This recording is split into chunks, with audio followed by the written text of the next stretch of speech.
télévision, l'édition de ce 2 septembre 2025. Et on vous le signalait déjà hier, par décret, le chef de l'État a convoqué les collèges régionaux, les collèges électoraux en vue de l'élection régionale programmée pour le 30 novembre 2025. Et on abordait déjà la question, celle de l'impact réel des conseils régionaux. Le premier mandat arrive justement à expiration. Qu'est-ce qu'on peut retenir justement des conseils régionaux? Est-ce que ces outils, cette organisation, cette structuration a été profitable à nos différentes régions? C'est le thème central de ce programme. On a la chance, et c'est une grâce, on va saluer l'UNDP pour la disponibilisation de monsieur le président du conseil régional de la Damawa, qui vit la vie des conseils régionaux sur le terrain, qui est à la tête d'un conseil régional. C'est une chance d'avoir Dr Dewa parmi nous ce soir. Monsieur le Président, bonsoir et bienvenue.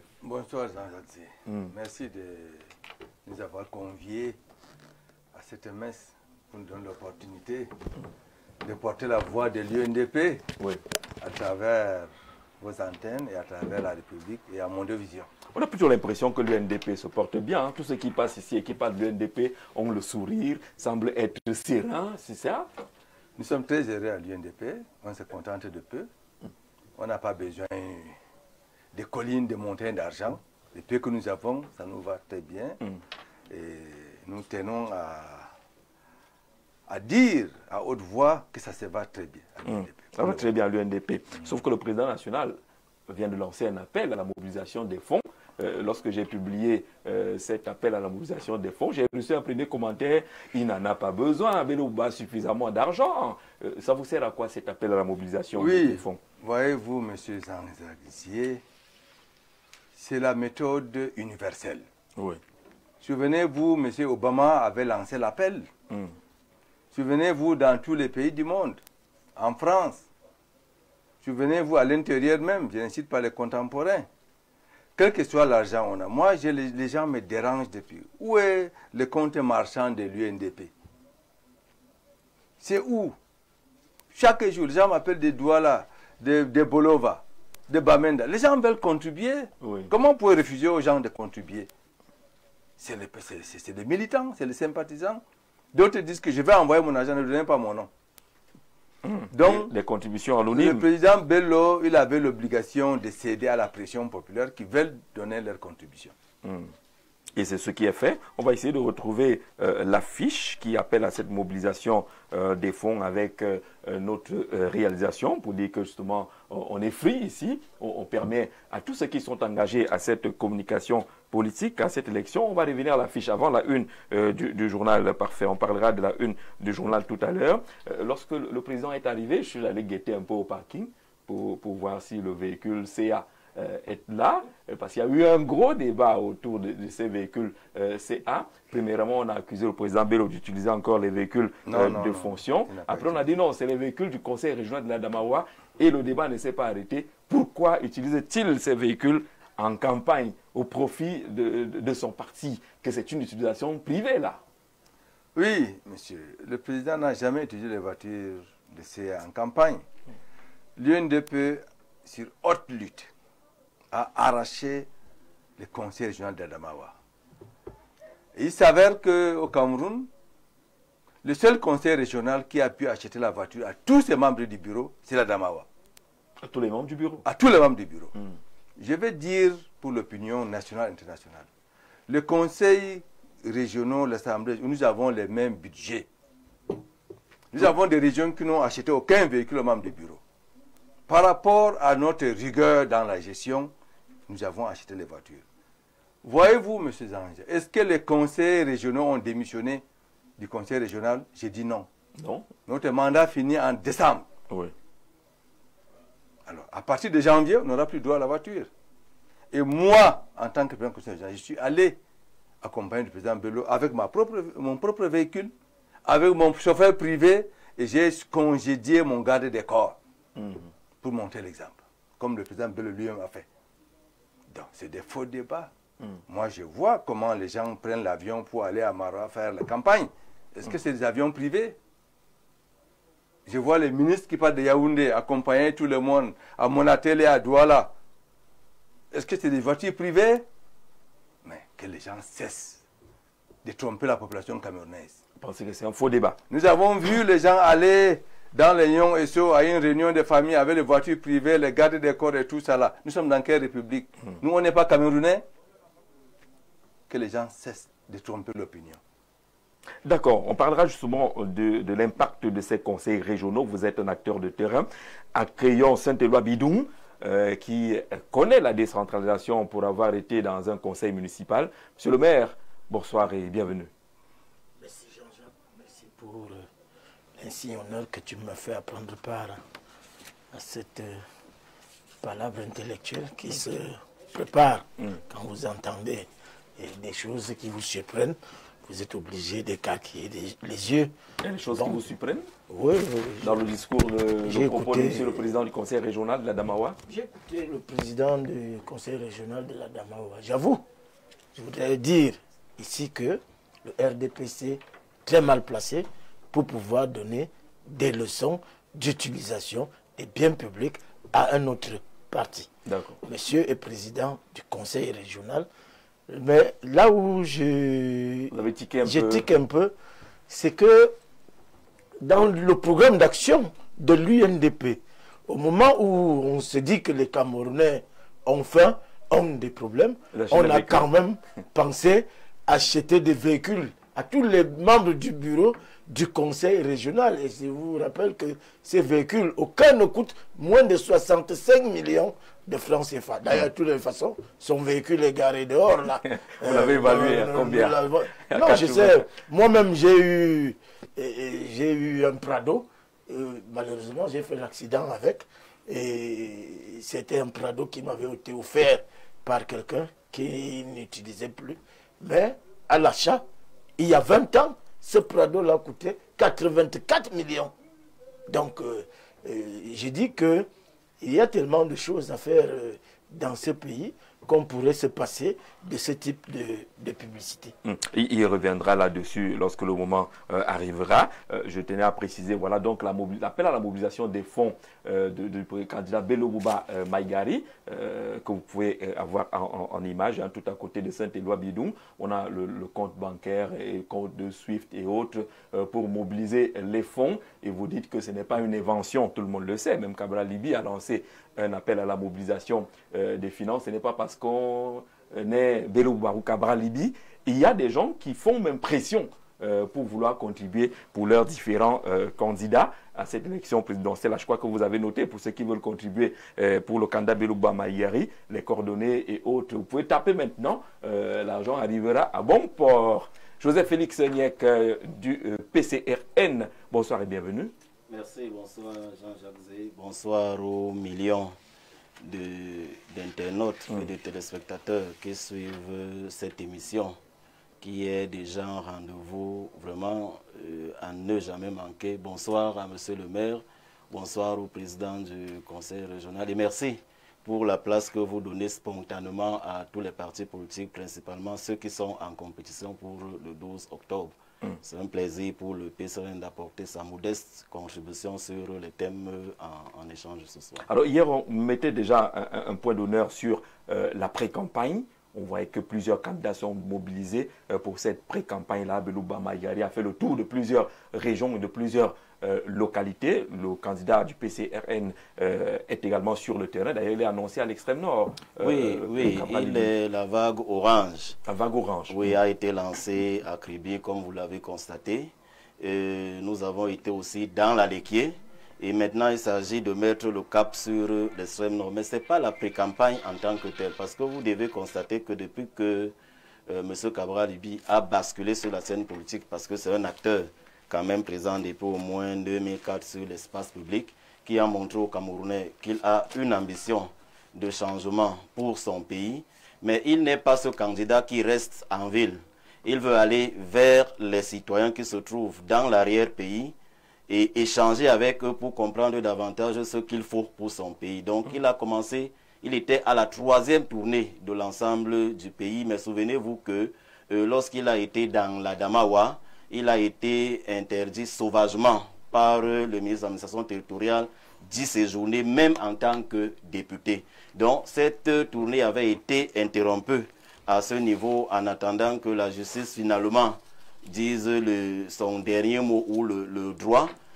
Ça a donc été rétabli. Donc, il s'en va pour continuer le 3e tour dans le Grand Nord, dans la zone baptisée le Grand Nord, parce qu'il a fait la Damawa, il a fait le Nord, il restait l'extrême Nord. Donc, il est en train de s'y rendre, sauf que la période coïncide avec la pré-campagne. Donc, il fait le 1 en 2.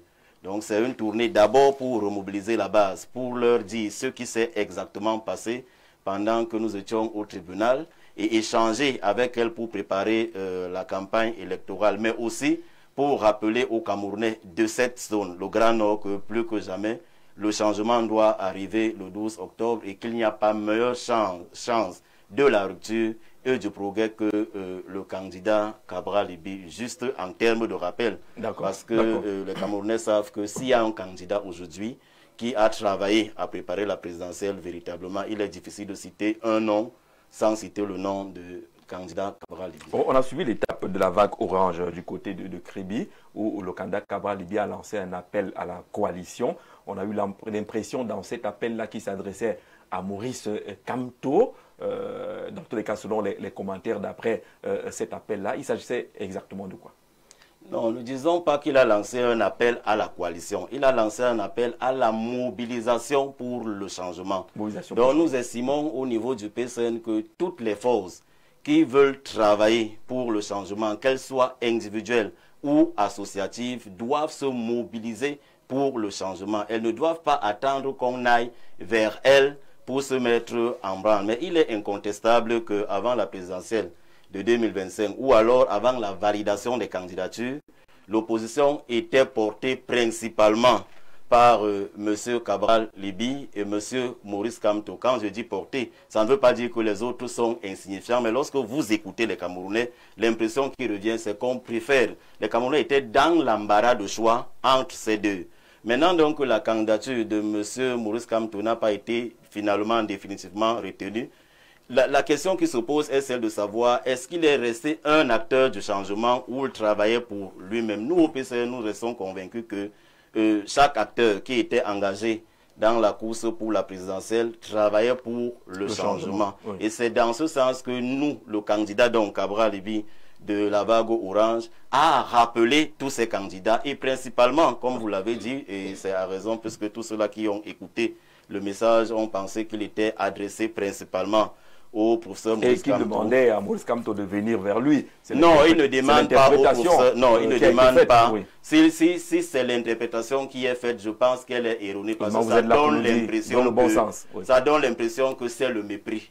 Donc, ce que le candidat Cabral Libye disait à tous ceux-là qui travaillent pour les forces, pour le changement, Monsieur Jean-Jacques Zé, si vous et moi, nous avons les enfants malades et qu'on nous dise que pour préparer le remède, il faut tirer l'eau dans un puits chez quelqu'un qui soigne.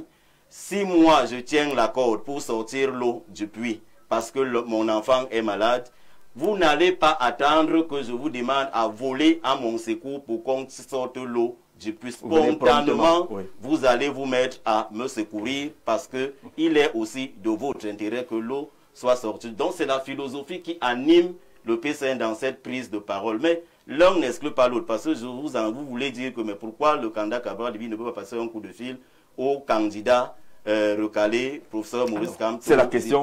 Votre réponse maintenant. Je vais vous dire que l'un n'exclut pas l'autre. Mais nous, ce que nous pensons, ce que nous, on avait prévu de faire, si notre candidature avait été éliminée ou recalée dans la bataille qui nous opposait au ministre de l'administration territoriale avec son comparse, M. Kona-Roubert, c'était que le lendemain, nous nous mettrions effectivement à accompagner le candidat qui sera le plus prépondérant retenu pour que nous nous mettions à la cause du changement. Parce que lorsque vous travaillez pour le changement, vous ne pouvez pas vous réduire à l'individu que vous êtes. Non. Si vous êtes éliminé de la cause, vous estimez que vous n'avez plus de place là-bas, l'intérêt est fini. Non, non, non, non. Vous vous mettez à la cause du changement et vous accompagnez donc le candidat que vous voyez que c'est lui qui porte. On a l'impression que le silence de Maurice Kamto vous gêne.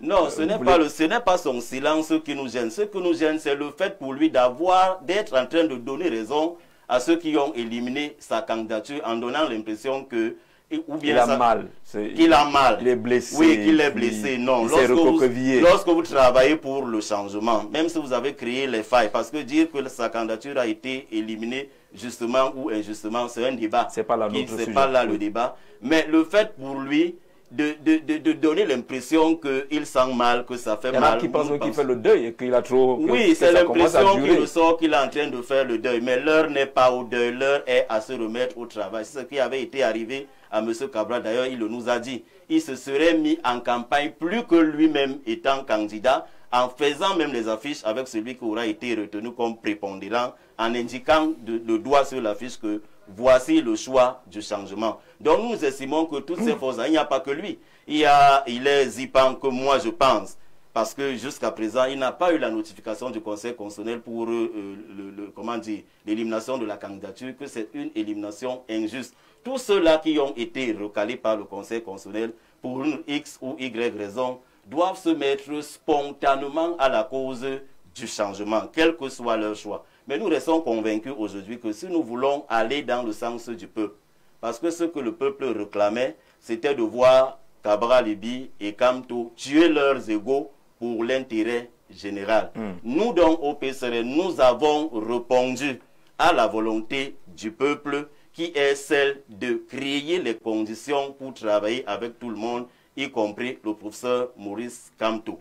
Donc, c'est dans ce sens que vous pouvez penser que nous faisons appel au peuple. Non, non, non. Nous répondons aux attentes du peuple. Nous restons convaincus que le peuple du changement, il est plus grand que ceux-là qui nous martyrisent. S'ils se lèvent et travaillent pour le changement, le 12 octobre, on aura, en tout cas nous, au niveau du PCN, avec la vague orange, on le constate. Parce que le premier challenge maintenant, c'est la surveillance du vote. D'accord. Même au sein du système, il y en a qui veulent le changement, mais ils ne peuvent pas se mettre à surveiller le vote. Il faut donc quelqu'un pour sécuriser ce vote-là. On appelle donc tous les Camerounais qui veulent le changement de se mettre spontanément dans ce qu'ils peuvent faire pour le changement, de travailler pour que le 12 octobre, ça arrive. Mais nous sommes convaincus que le meilleur challenge, c'est de travailler derrière. Ça, je vais prendre votre casquette de directeur de publication de Cameroun Diaspora Expression. La grande élection présidentielle du 12 octobre 2025.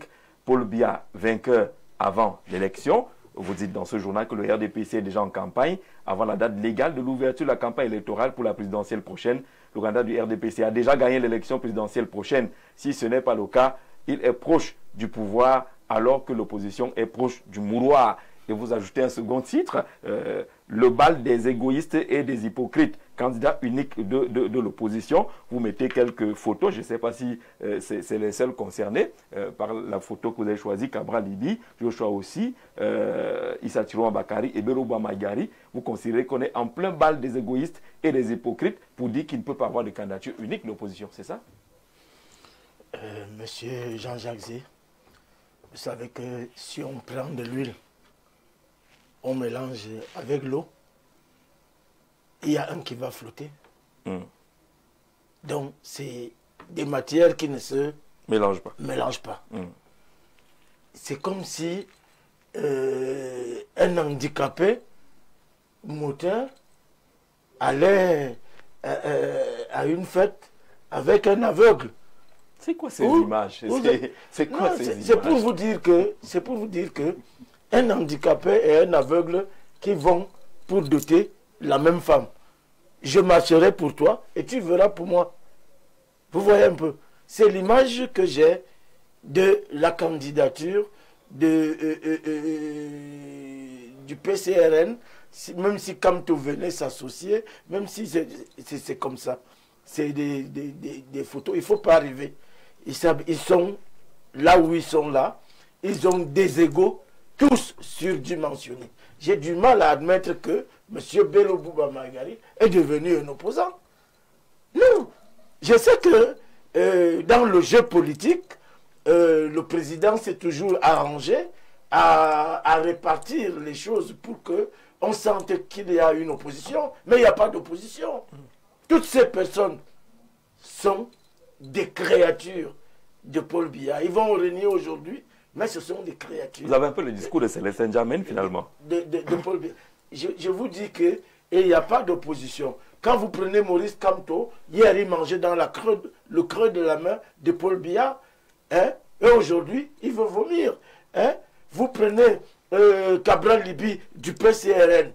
C'est une pure création du RDPC pour animer la scène politique et permettre au RDPC d'être toujours le Est-ce que ce n'est pas ce discours justement qui est un frein au changement au Cameroun? Est-ce que ce n'est pas ce discours qui milite contre le changement? Ce n'est pas comme ça que le changement viendra. Oui.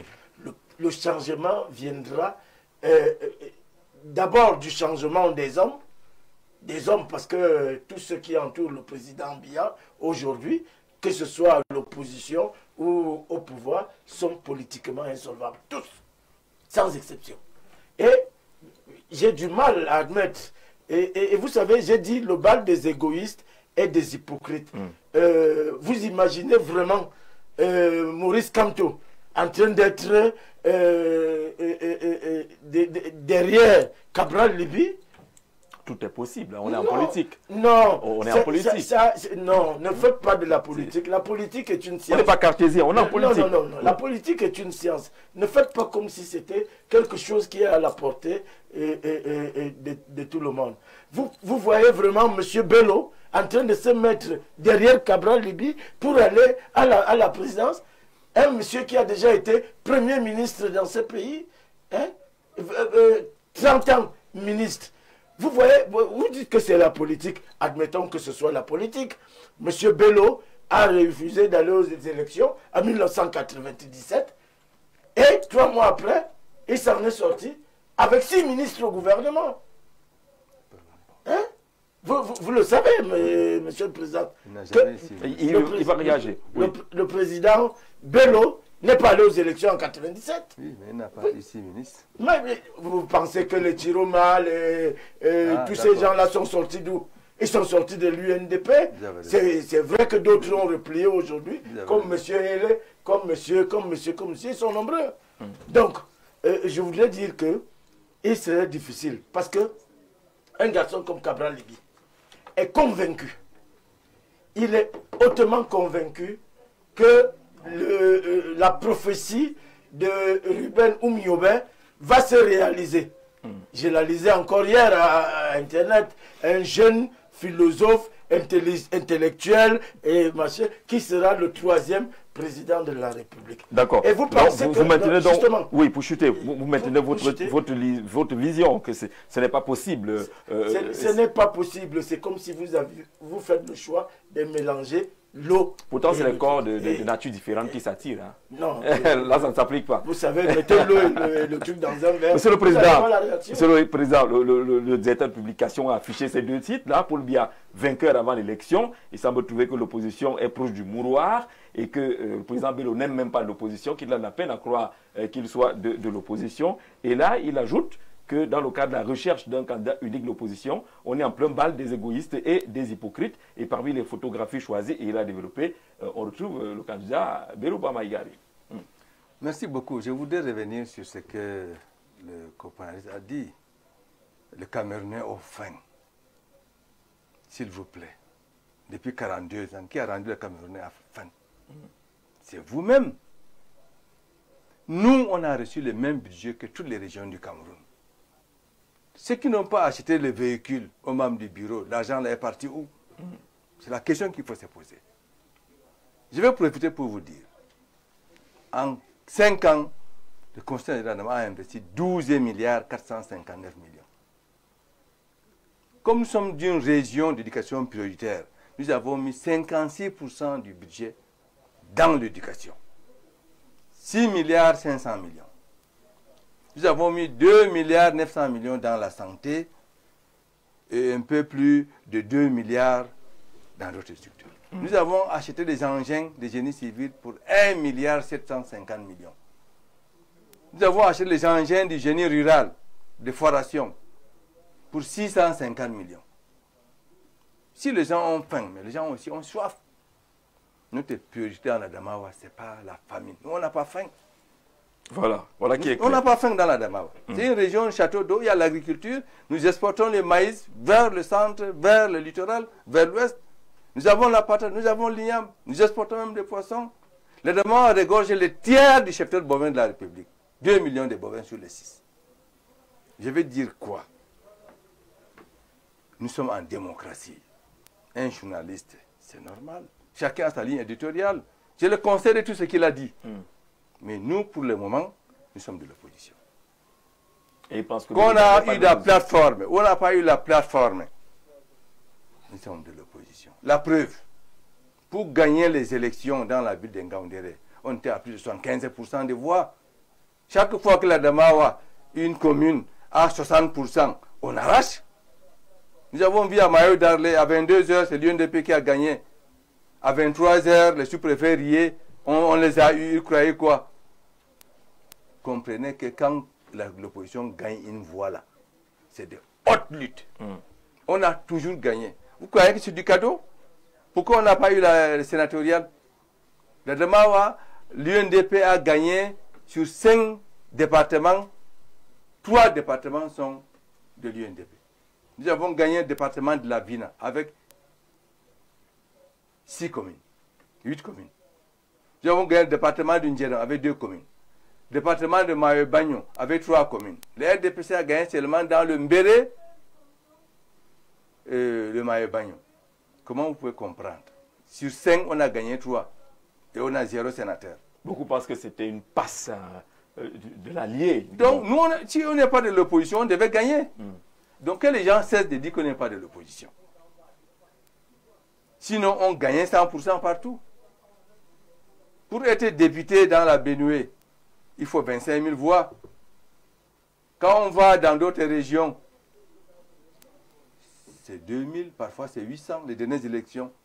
Nous avons vu les résultats au nord-ouest où les gens n'ont pas 1000 voix, ils sont députés.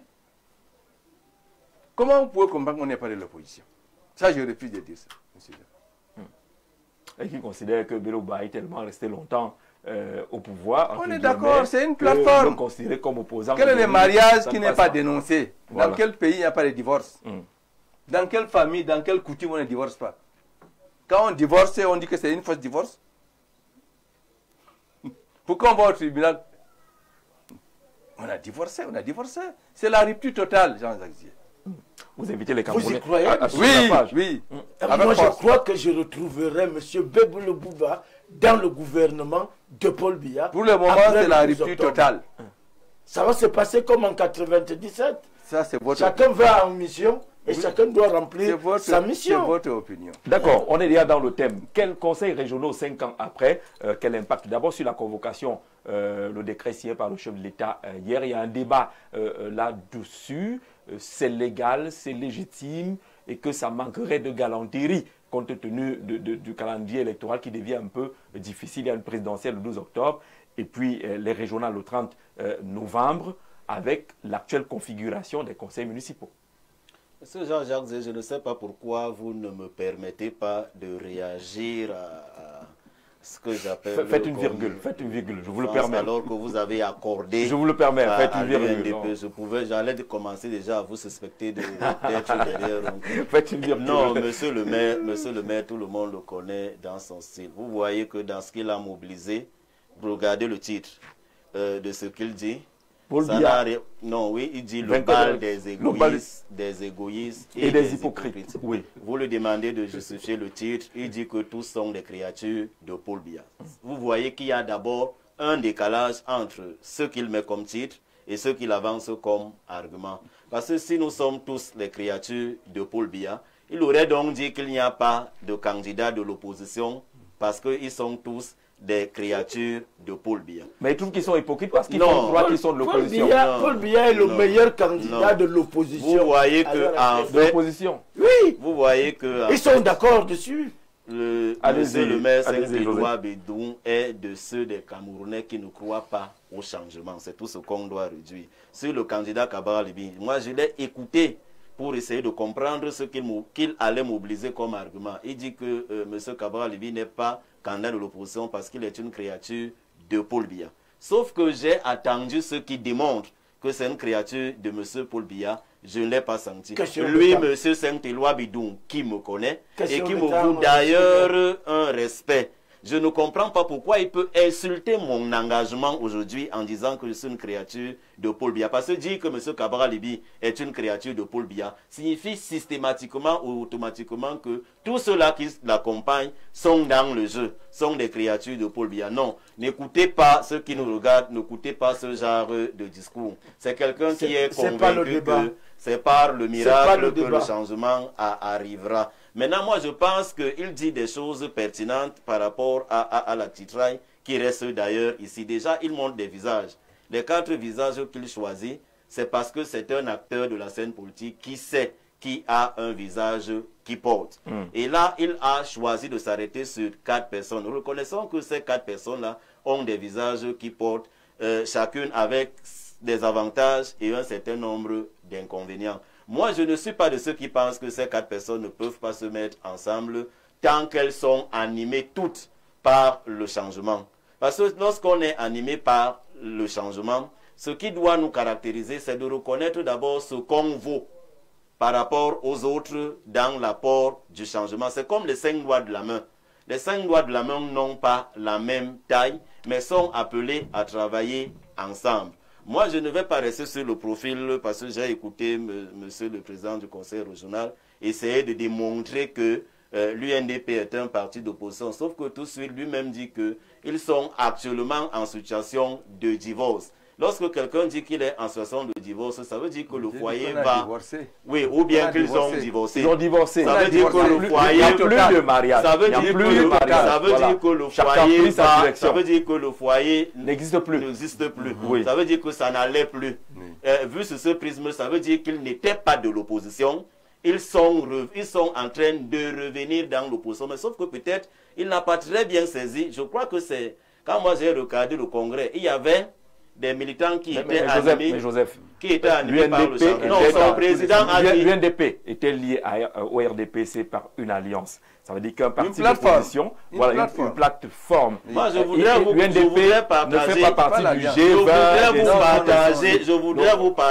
partager avec lui les propos de son président lors de la première conférence de presse qu'il tient.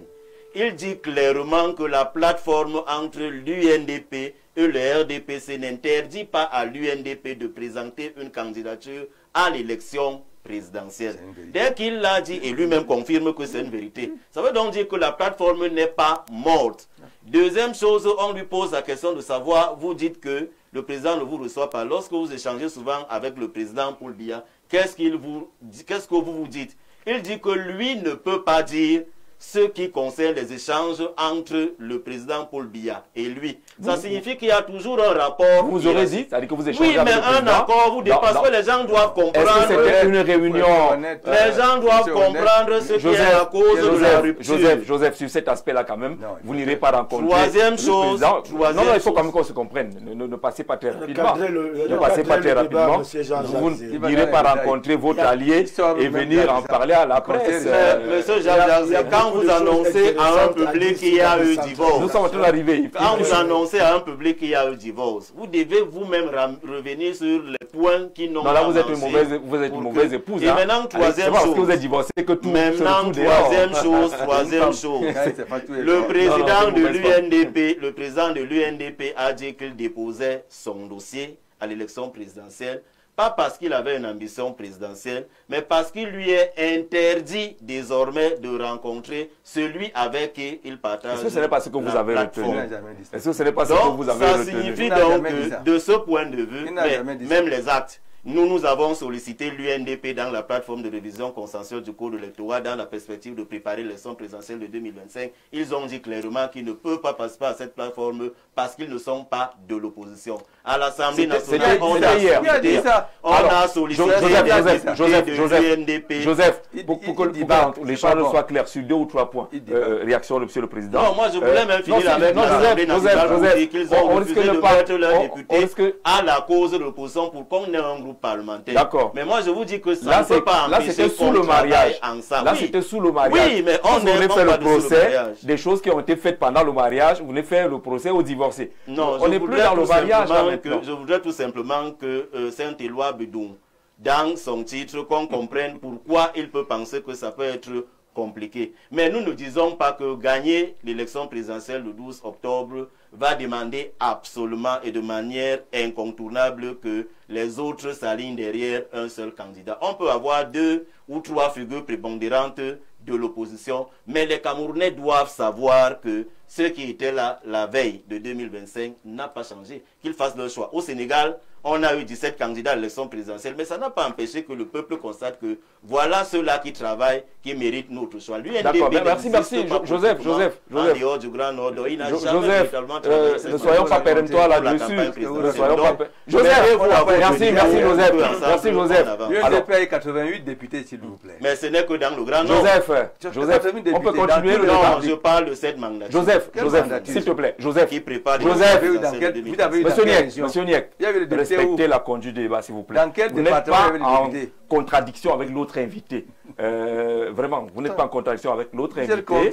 Vous n'êtes pas venu porter les charges sur l'UNDP. Permettez à l'UNDP de réagir sur les questions. S'il vous plaît. Joseph Niek, au conseil municipal de Binganga. Je voudrais qu'on se comprenne. Joseph Niek, jusqu'à la fin. non, s'il vous plaît.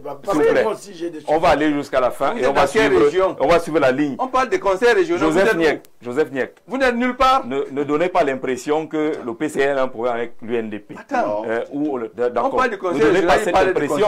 Parce que je ne suis pas sûr que les propos que vous tenez, le président Cabral va les tenir. S'il vous plaît. Soyons courtois avec les invités. D'abord la courtoisie. La courtoisie appelle à ce que vous écoutiez les autres. N'interrompez pas les autres à tout moment. Alors, monsieur le président du conseil régional, une ou deux choses qui ont été dites. Il ne croit pas à votre divorce. Il pense que vous êtes toujours lié d'une façon ou d'une autre au régime. Il a pris 2 ou 3 cas qui montrent que le mariage là est peut-être encore sous-marin et qui pourrait, comme l'a indiqué cette loi Bidoum, ressurgir avec peut-être notre promotion dans un gouvernement. Voilà. Sur la sincérité de votre divorce. Oui, je veux seulement qu'on comprenne. Quand quelqu'un dit qu'on a divorcé, on n'a pas dit les causes de divorce. Quelle est la femme qui va dire que voilà ce qu'on a fait pour divorcer? Pourquoi il met en doute quand on dit c'est la rupture totale? Le comité central de l'UNDP était au palais du Congrès. L'appel de la base était à Mondovision. Les jeunes, les femmes, les adultes, ils ont dit nous voulons la rupture.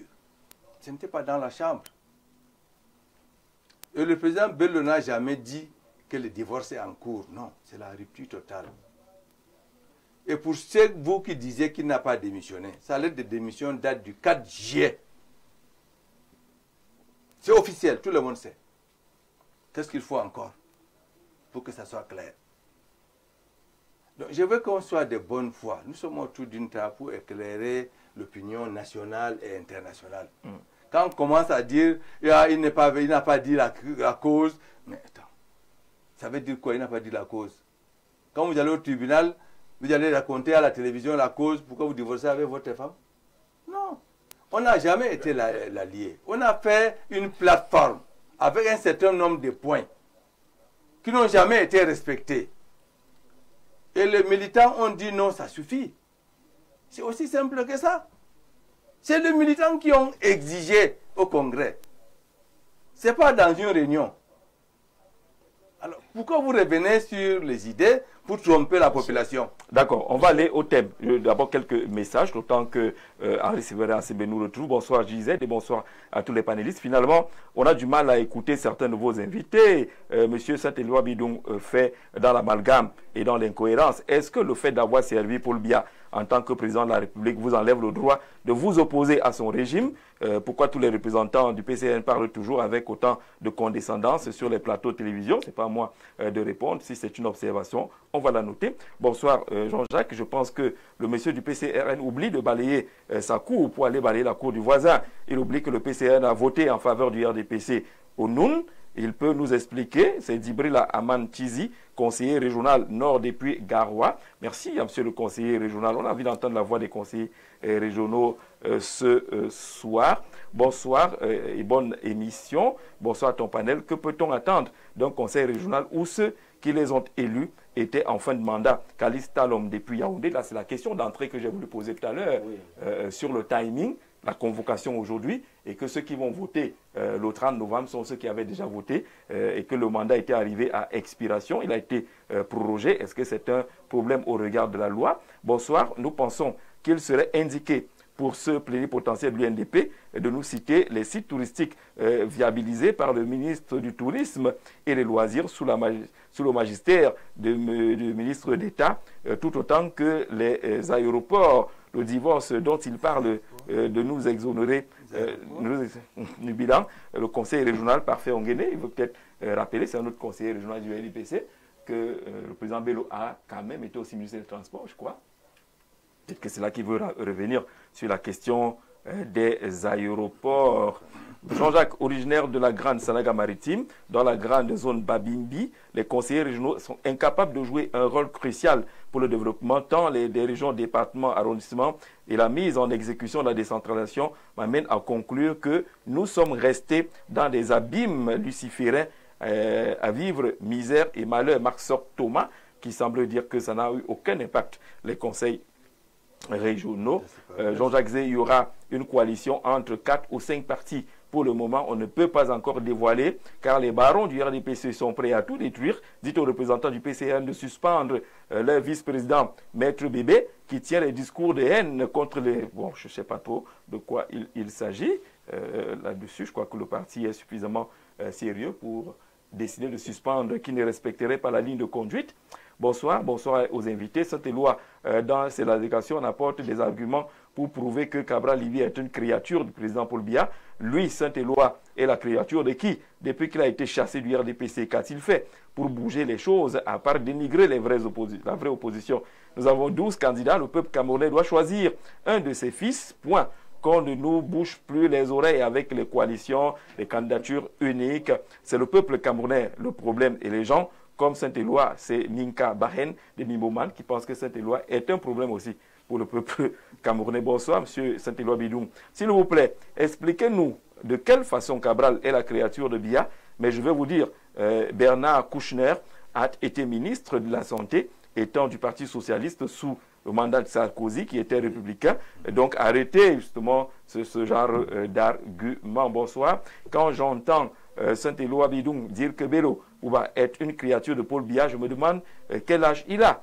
Pour sa gouverne, en 70, Biya était secrétaire général du président de la République et son adjoint s'appelait déjà Bello Bouba. Qui a créé Paul Biya? Point d'interrogation, c'est M. Abon qui envoie ce message-là.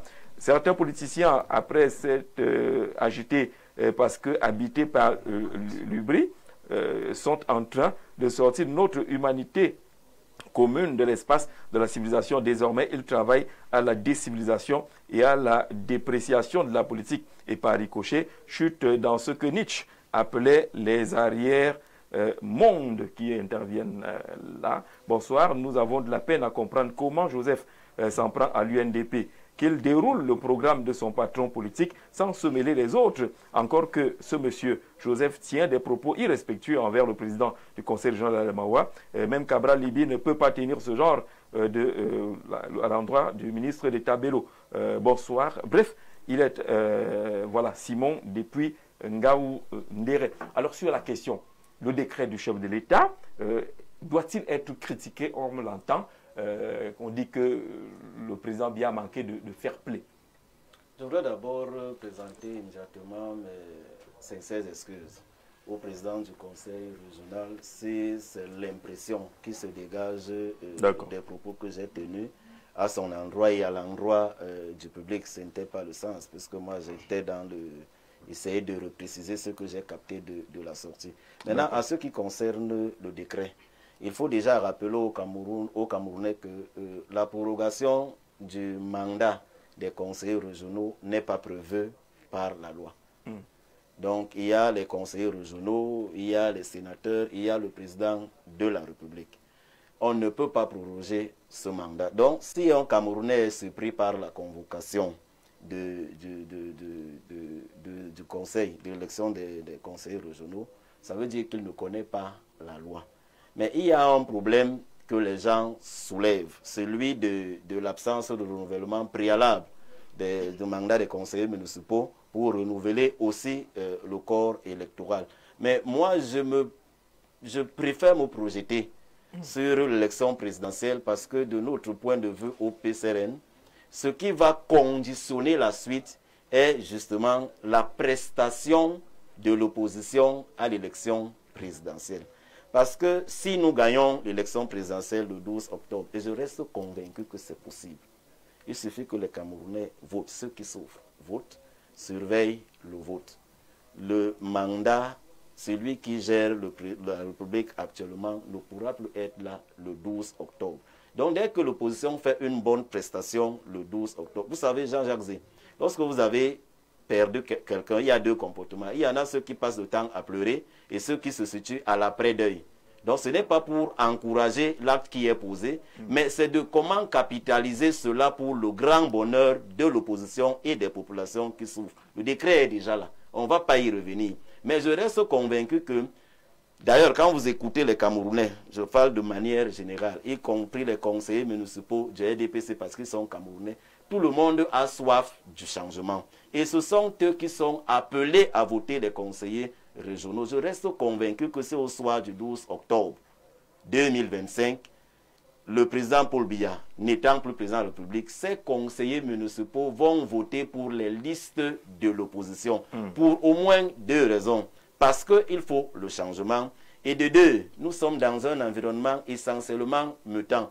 Plusieurs vont se repositionner pour les élections locales à venir pour renouveler leur mandature. Ils auront donc l'obligation de se montrer maintenant disponibles pour le changement en accordant leur suffrage à celle des listes des partis d'opposition porteurs du changement. Donc, moi, du moins nous au PCN, on a demandé aux camarades depuis hier à vraiment ceux qui ont une ambition au niveau régional de se présenter, de compétir à cette élection parce que nous restons convaincus que ce qui va se passer le 12 octobre va conditionner ce qui va se passer par la suite. Il y a les députés, puisque nous aussi nous avons les députés, le mandat n'a pas été renouvelé, mais le président de la République du soir du 12 octobre est confronté à quelque chose, à savoir que dès le 15 novembre, la session budgétaire va entrer, il y a un nouveau budget qui doit être voté. Donc il sera voté en principe par les députés actuels. Peut-être que c'est après qu'il pourra organiser une session extraordinaire, mais même cette session extraordinaire ne peut pas être organisée avant le vote, sauf à prendre d'abord un décret, c'est-à-dire quelque chose qui va permettre qu'il évolue avec en attendant. Donc nous restons convaincus au niveau du PCN. Ça ne vous dérange pas la convocation? La convocation, il faut que le 12 octobre, qu'on les négocie bien pour la suite. D'accord, ça ne vous dérange pas. L'acte du chef de l'État est légal, conforme. Est-ce que vous comprenez que certains se sentent un peu gênés? Oui, nous sommes légalistes. On s'attendait à ça. Parce qu'il y a beaucoup de spéculations qui disaient que non, on a prolongé les mandats des députés, les mandats de conseillers municipaux. Et fatalement, on va prolonger les mandats des conseillers régionaux. Certains disaient que comme ça flotte avec le présidentiel, moi je dis toujours à mes collègues conseillers régionaux, restons focalisés sur les élections. Je disais même c'est décembre, parce que c'était le 6 décembre. Mais comme les élections, c'est le 30 novembre, nous on est très contents, on est prêts. Par rapport à ce qu'on a fait à date, je crois que nous on n'a même pas d'inquiétude. Mais parce que vous êtes aussi bien représenté au niveau des conseils municipaux. C'est pas qu'on est représenté. Je vous rappelle que quand j'étais passé devant des électeurs, les conseillers régionaux du Mbéré, du RDPC m'ont voté à 100%. Le commandement traditionnel m'ont voté à 100%. Je n'avais rien fait, ils ne me connaissaient pas.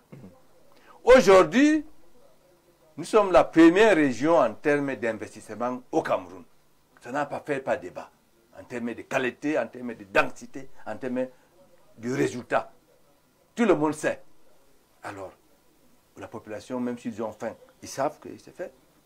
Nous avons créé quand même 3 hôpitaux régionaux annexes, ce qui n'existait pas. C'était un seul hôpital régional. Tout ce qu'on a fait sur le terrain, mon ami, nous on est prêts. Alors on est en train de partir vers la même configuration, puisque le collège électoral est le même pratiquement. Si on avait convoqué les municipales législatives avant, les municipales notamment, on aurait eu autre chose. Donc on va reconduire pratiquement les conseils municipaux régionaux avec la même configuration. La politique est un jeu de ruse. Et c'est un jeu dans lequel le président Biya excelle. Parce qu'il est capable... Les rusés.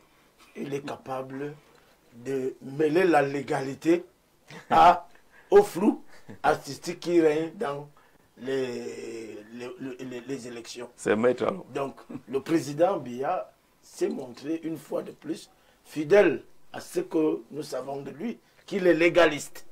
Si quelqu'un dit qu'il ne s'attendait pas à ces élections, vraiment, c'est comme l'a dit M. Niek, il n'a pas de place sur le plan politique. Donc, le problème qui s'est posé, c'est déjà posé quand on créait les conseils régionaux. C'est des maires qui étaient déjà en fin de mandat et qui avaient eu la responsabilité de venir voter le conseil régional. Ce sont des maires en fin de mandat qui ont eu le privilège de venir mettre sur pied le Sénat. Tout ça c'est stratégique. Et je crois que beaucoup de gens n'ont pas vu ça venir. Que le président considère qu'une élection comme l'élection municipale ou législative est plus à risque pour le RDPC, pour lui-même, si elle a lieu avant la présidentielle. Et c'est pour ça qu'il a fait le choix de nous resoumettre. Mais je dis que les forces du changement, vous savez, quand Paul Biya est arrivé au pouvoir, on nous a inventé un mot qui est resté à la mode pendant 43 ans derrière. C'était le mot renouveau. Aujourd'hui, on a bien envie de se poser la question de savoir ce que ça signifiait renouveau.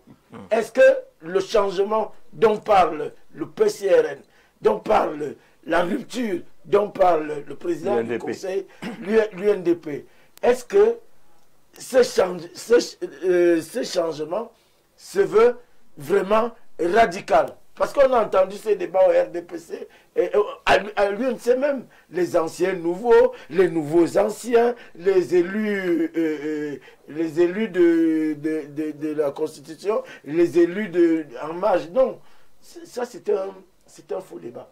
Le changement est souhaitable. Moi-même qui suis assis, je souhaite que les choses changent. Mais je suis de ceux qui disent qu'on ne peut pas remplacer un trou par un creux. C'est dangereux. D'accord. Est-ce que vous croyez, après avoir regardé 5 ans durant le fonctionnement du conseil ou des conseils régionaux, finalement, cette structuration était-elle utile pour le Cameroun? Est-ce qu'il y a un impact qu'on peut observer? Joseph d'abord. Oui, je pense que si nous prenons le problème par le travail du conseil régional, il est très mal posé. Ça ne va pas nous permettre d'aller en profondeur. Regardons la forme de l'État, parce que la forme de l'État est pensée pour organiser la satisfaction des besoins locaux. Au Cameroun, la forme de l'État, c'est l'État unitaire décentralisé. Il n'y a qu'au Cameroun qu'existe cette aberration juridique. C'est-à-dire vous faites deux mélanges, parce que c'est M. le maire qui l'a dit tout à l'heure qu'on ne peut pas mélanger l'huile à l'eau. Il y a un qui va prendre. Lorsque vous dites État unitaire, ça veut dire que vous gérez les ressources, vous gérez les problèmes de l'État à partir d'un point fixe et unique. État unitaire décentralisé. Maintenant, vous dites, non, je suis en train d'expliquer. Qui n'est pas unique au Cameroun. Mais il existe encore où? En dehors du Cameroun. C'est en train d'expliquer. Ça s'enseigne dans les universités. Non, ce n'est pas parce que ça s'enseigne, mais citer un exemple. Laissez-moi expliquer, laissez-moi continuer pour que vous compreniez que, quelle que soit la volonté qui anime le président du conseil régional, moi je crois qu'il y a même une chose importante qu'il n'a pas voulu souligner ici. Il doit vous dire les obstacles auxquels il fait face. Qu'il n'a pas dit. Non, je voudrais vous dire, je suis en train d'expliquer les limites de l'État unitaire, de la forme unitaire de l'État. On dit État unitaire et décentralisé. Du moment où on dit État unitaire, ça veut dire que tout part d'en haut et en un seul point. Et maintenant on dit décentralisé, ça signifie qu'on va multiplier les points de décision. Vous ne pouvez donc pas dire en même temps qu'il y a un point unique de décision et de dire aussi qu'il y a plusieurs points de décision. C'est ça qui fait donc que, quelle que soit la volonté de la décentralisation, ils sont limités par la validation des décisions et la mise à disposition des ressources. Alors, la chance qu'on a, c'est que le président du conseil régional est là. Il est terre à terre sur le terrain. Pour cela que vous voyez que les budgets qui sont alloués à la décentralisation sont d'abord faibles. et ne sont pas disponibles à temps. Les marges de manœuvre de travail qu'ils doivent avoir à leur niveau ne leur permettent pas souvent d'aller à la vitesse des possibilités qu'ils ont à leur niveau. Donc il faut féliciter déjà qu'il y ait la mise en place du conseil régional, mais nous pensons qu'en fait, il faut changer la forme d'État au Cameroun. Le Cameroun, ontologiquement, demande l'autonomie, et c'est pour cela que nous sommes pour le fédéralisme communautaire. Il faut que les individus, là où ils vivent, qu'ils aient la possibilité eux-mêmes de prendre en charge le service minimum de vie au quotidien. Lorsque nous n'avons pas encore atteint cette vitesse... pour l'État central. Oui, mais ce n'est pas pour éliminer l'État central. Changeons la formulation, vous allez comprendre. Lorsqu'on change... cette formulation ou bien... Oui, lorsqu'on dit qu'on part à un État fédéral ou à un État même décentralisé sans être unitaire, ça fait que le pouvoir local a davantage de ressources, davantage de moyens. Tout le monde sait qu'un État décentralisé, il y a des fonctions qui ne peuvent pas être concédées aux collectivités territoriales décentralisées. Ça, c'est la réserve de l'État central. Mais on n'a pas besoin de dire État unitaire pour mentionner cela. Parce que mais ça, c'est aussi ignorer le contexte camerounais. Mais le contexte... Quand l'État insiste sur le unitaire, c'est que vous aviez des velléités sécessionnistes et autres. Mais ça n'a rien à voir. Mais non, c'est vous qui pensez que ça n'a rien à voir. Mais je vais vous expliquer, M. Jean-Jacques Zé. Lorsqu'on dit État unitaire, ça n'a rien à voir avec la politique de l'unité nationale. L'unité nationale, non, l'impression que le régime de Yaoundé donne, c'est que dès qu'on a dit État fédéral, ça veut dire qu'on est en train de... J'ai parlé de sécession, et pas parlé de fédéralisme. Il faut bien qu'on se comprenne. Non, dès qu'on a dit État fédéral, ça veut dire qu'on est en train de libérer pour céder à la faille sécessionniste. Ce n'est pas l'État unitaire. L'État unitaire ne signifie pas construire l'unité nationale. Construire l'unité nationale, c'est une mentalité dans le vivre ensemble, dans la gestion de l'épanouissement local. Or, lorsqu'on dit on ne veut pas le sécessionnisme, et qu'on dise que c'est l'État unitaire, parce que la confusion qui est souvent faite, on dit État unitaire parce que les Camerounais doivent être unis. Ça n'a rien à voir. Quand on dit État unitaire, c'est l'organisation de la gestion des problèmes de l'État, des ressources principalement, alors que la conception de l'État unitaire est un autre travail qui appelle principalement ce qu'il a passé, il a parlé de la rupture, comment? C'est la rupture mentale. Les Camerounais doivent apprendre à se connaître, à s'aimer, à travailler ensemble, à construire le vivre ensemble. Donc, avec cette définition de l'État, la forme de l'État actuelle, vous dites que le conseil régional ne pourrait pas être efficace. Il ne peut pas aller à la vitesse que son moteur lui donne, parce que tout est coupé au niveau de Yaoundé. Il faut changer, il faut casser véritablement, rendre les collectivités territoriales véritablement autonomes. Et il faut donc, pour qu'on en arrive là, qu'on change la forme d'État. L'unitarisme étatique. Et le mot est pensé. Nous pensons que le Cameroun, ontologiquement, est un État fédéral dans la gestion de la diversité et dans la gestion des ressources, des richesses. Mais nous estimons que la formule la plus indiquée dans le fédéralisme est le fédéralisme communautaire. Et nous avons nos arguments. Peut-être c'est pas le temps de ces arguments. Mais nous restons convaincus que les collectivités territoriales, pour qu'elles décollent véritablement, il faut qu'elles soient autonomes. Malheureusement, la forme unitaire décentralisée ne peut pas... Sur cette question d'impact, il trouve qu'il n'y a pas d'impact aujourd'hui parce que déjà la forme de l'État telle que c'est défini, ça ne peut pas permettre aux conseils régionaux d'être efficaces parce qu'il manque d'autonomie. C'est pour ça que je vous disais que la politique est un jeu de ruse dans lequel le président bien excelle. Imaginez un seul instant. Et vous savez, pratiquement chaque 15-20 ans, le Cameroun vit une crise. Nous sommes passés de l'État unitaire centralisé et en 72, on est parti du fédéralisme de deux États à un État unitaire centralisé en 1972. Et on a attendu plus de 20 ans pour arriver à l'État unitaire décentralisé. Ce n'est pas une invention du président Biya, mais je crois que c'est une affaire de timing dans la libération des maisons. Moi, je suis de ceux qui pensent que le fédéralisme va faire beaucoup de bien au Cameroun, parce que ça va permettre à des hommes de s'affirmer, comme monsieur est président du conseil régional, de pouvoir se faire une autre stature politique où l'administration ne pourra pas courir. C'est pour ça que j'ai toujours pensé que la décentralisation a été pensée par d'autres personnes et a été mise sur pied par d'autres personnes qui n'ont pas assimilé la philosophie qui a animé les créateurs, les promoteurs de la décentralisation. Et c'est ça le véritable problème aujourd'hui. Et quand on a voulu faire des tests sur la décentralisation, il y a eu un délit d'initié. Ceux qui ont été en charge de mettre sur pied le test de la décentralisation, c'est Luc Messi à Tangana, qui est devenu super maire. Maire de la ville de Yaoundé. Maire de la ville de Yaoundé. C'est M. Langa Obama, qui est devenu ministre de la décentralisation. C'est Maïna Anatole, qui est devenu secrétaire général des trucs. Et les communes ont été lésées. On a créé exprès un conflit entre les communes et les conseils régionaux.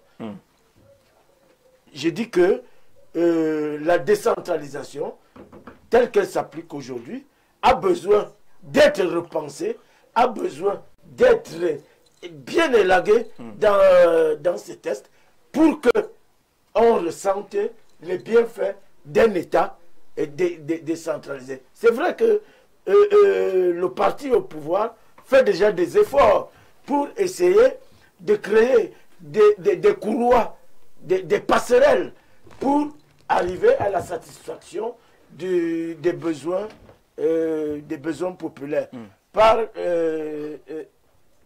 la politique qui est appliquée. Mais est-ce que ce que vous êtes en train de dire ne signifie pas qu'il y a une très mauvaise compréhension de la décentralisation? Parce que ce que Joseph Niek dit et vous, on a l'impression que rien n'a été bien expliqué.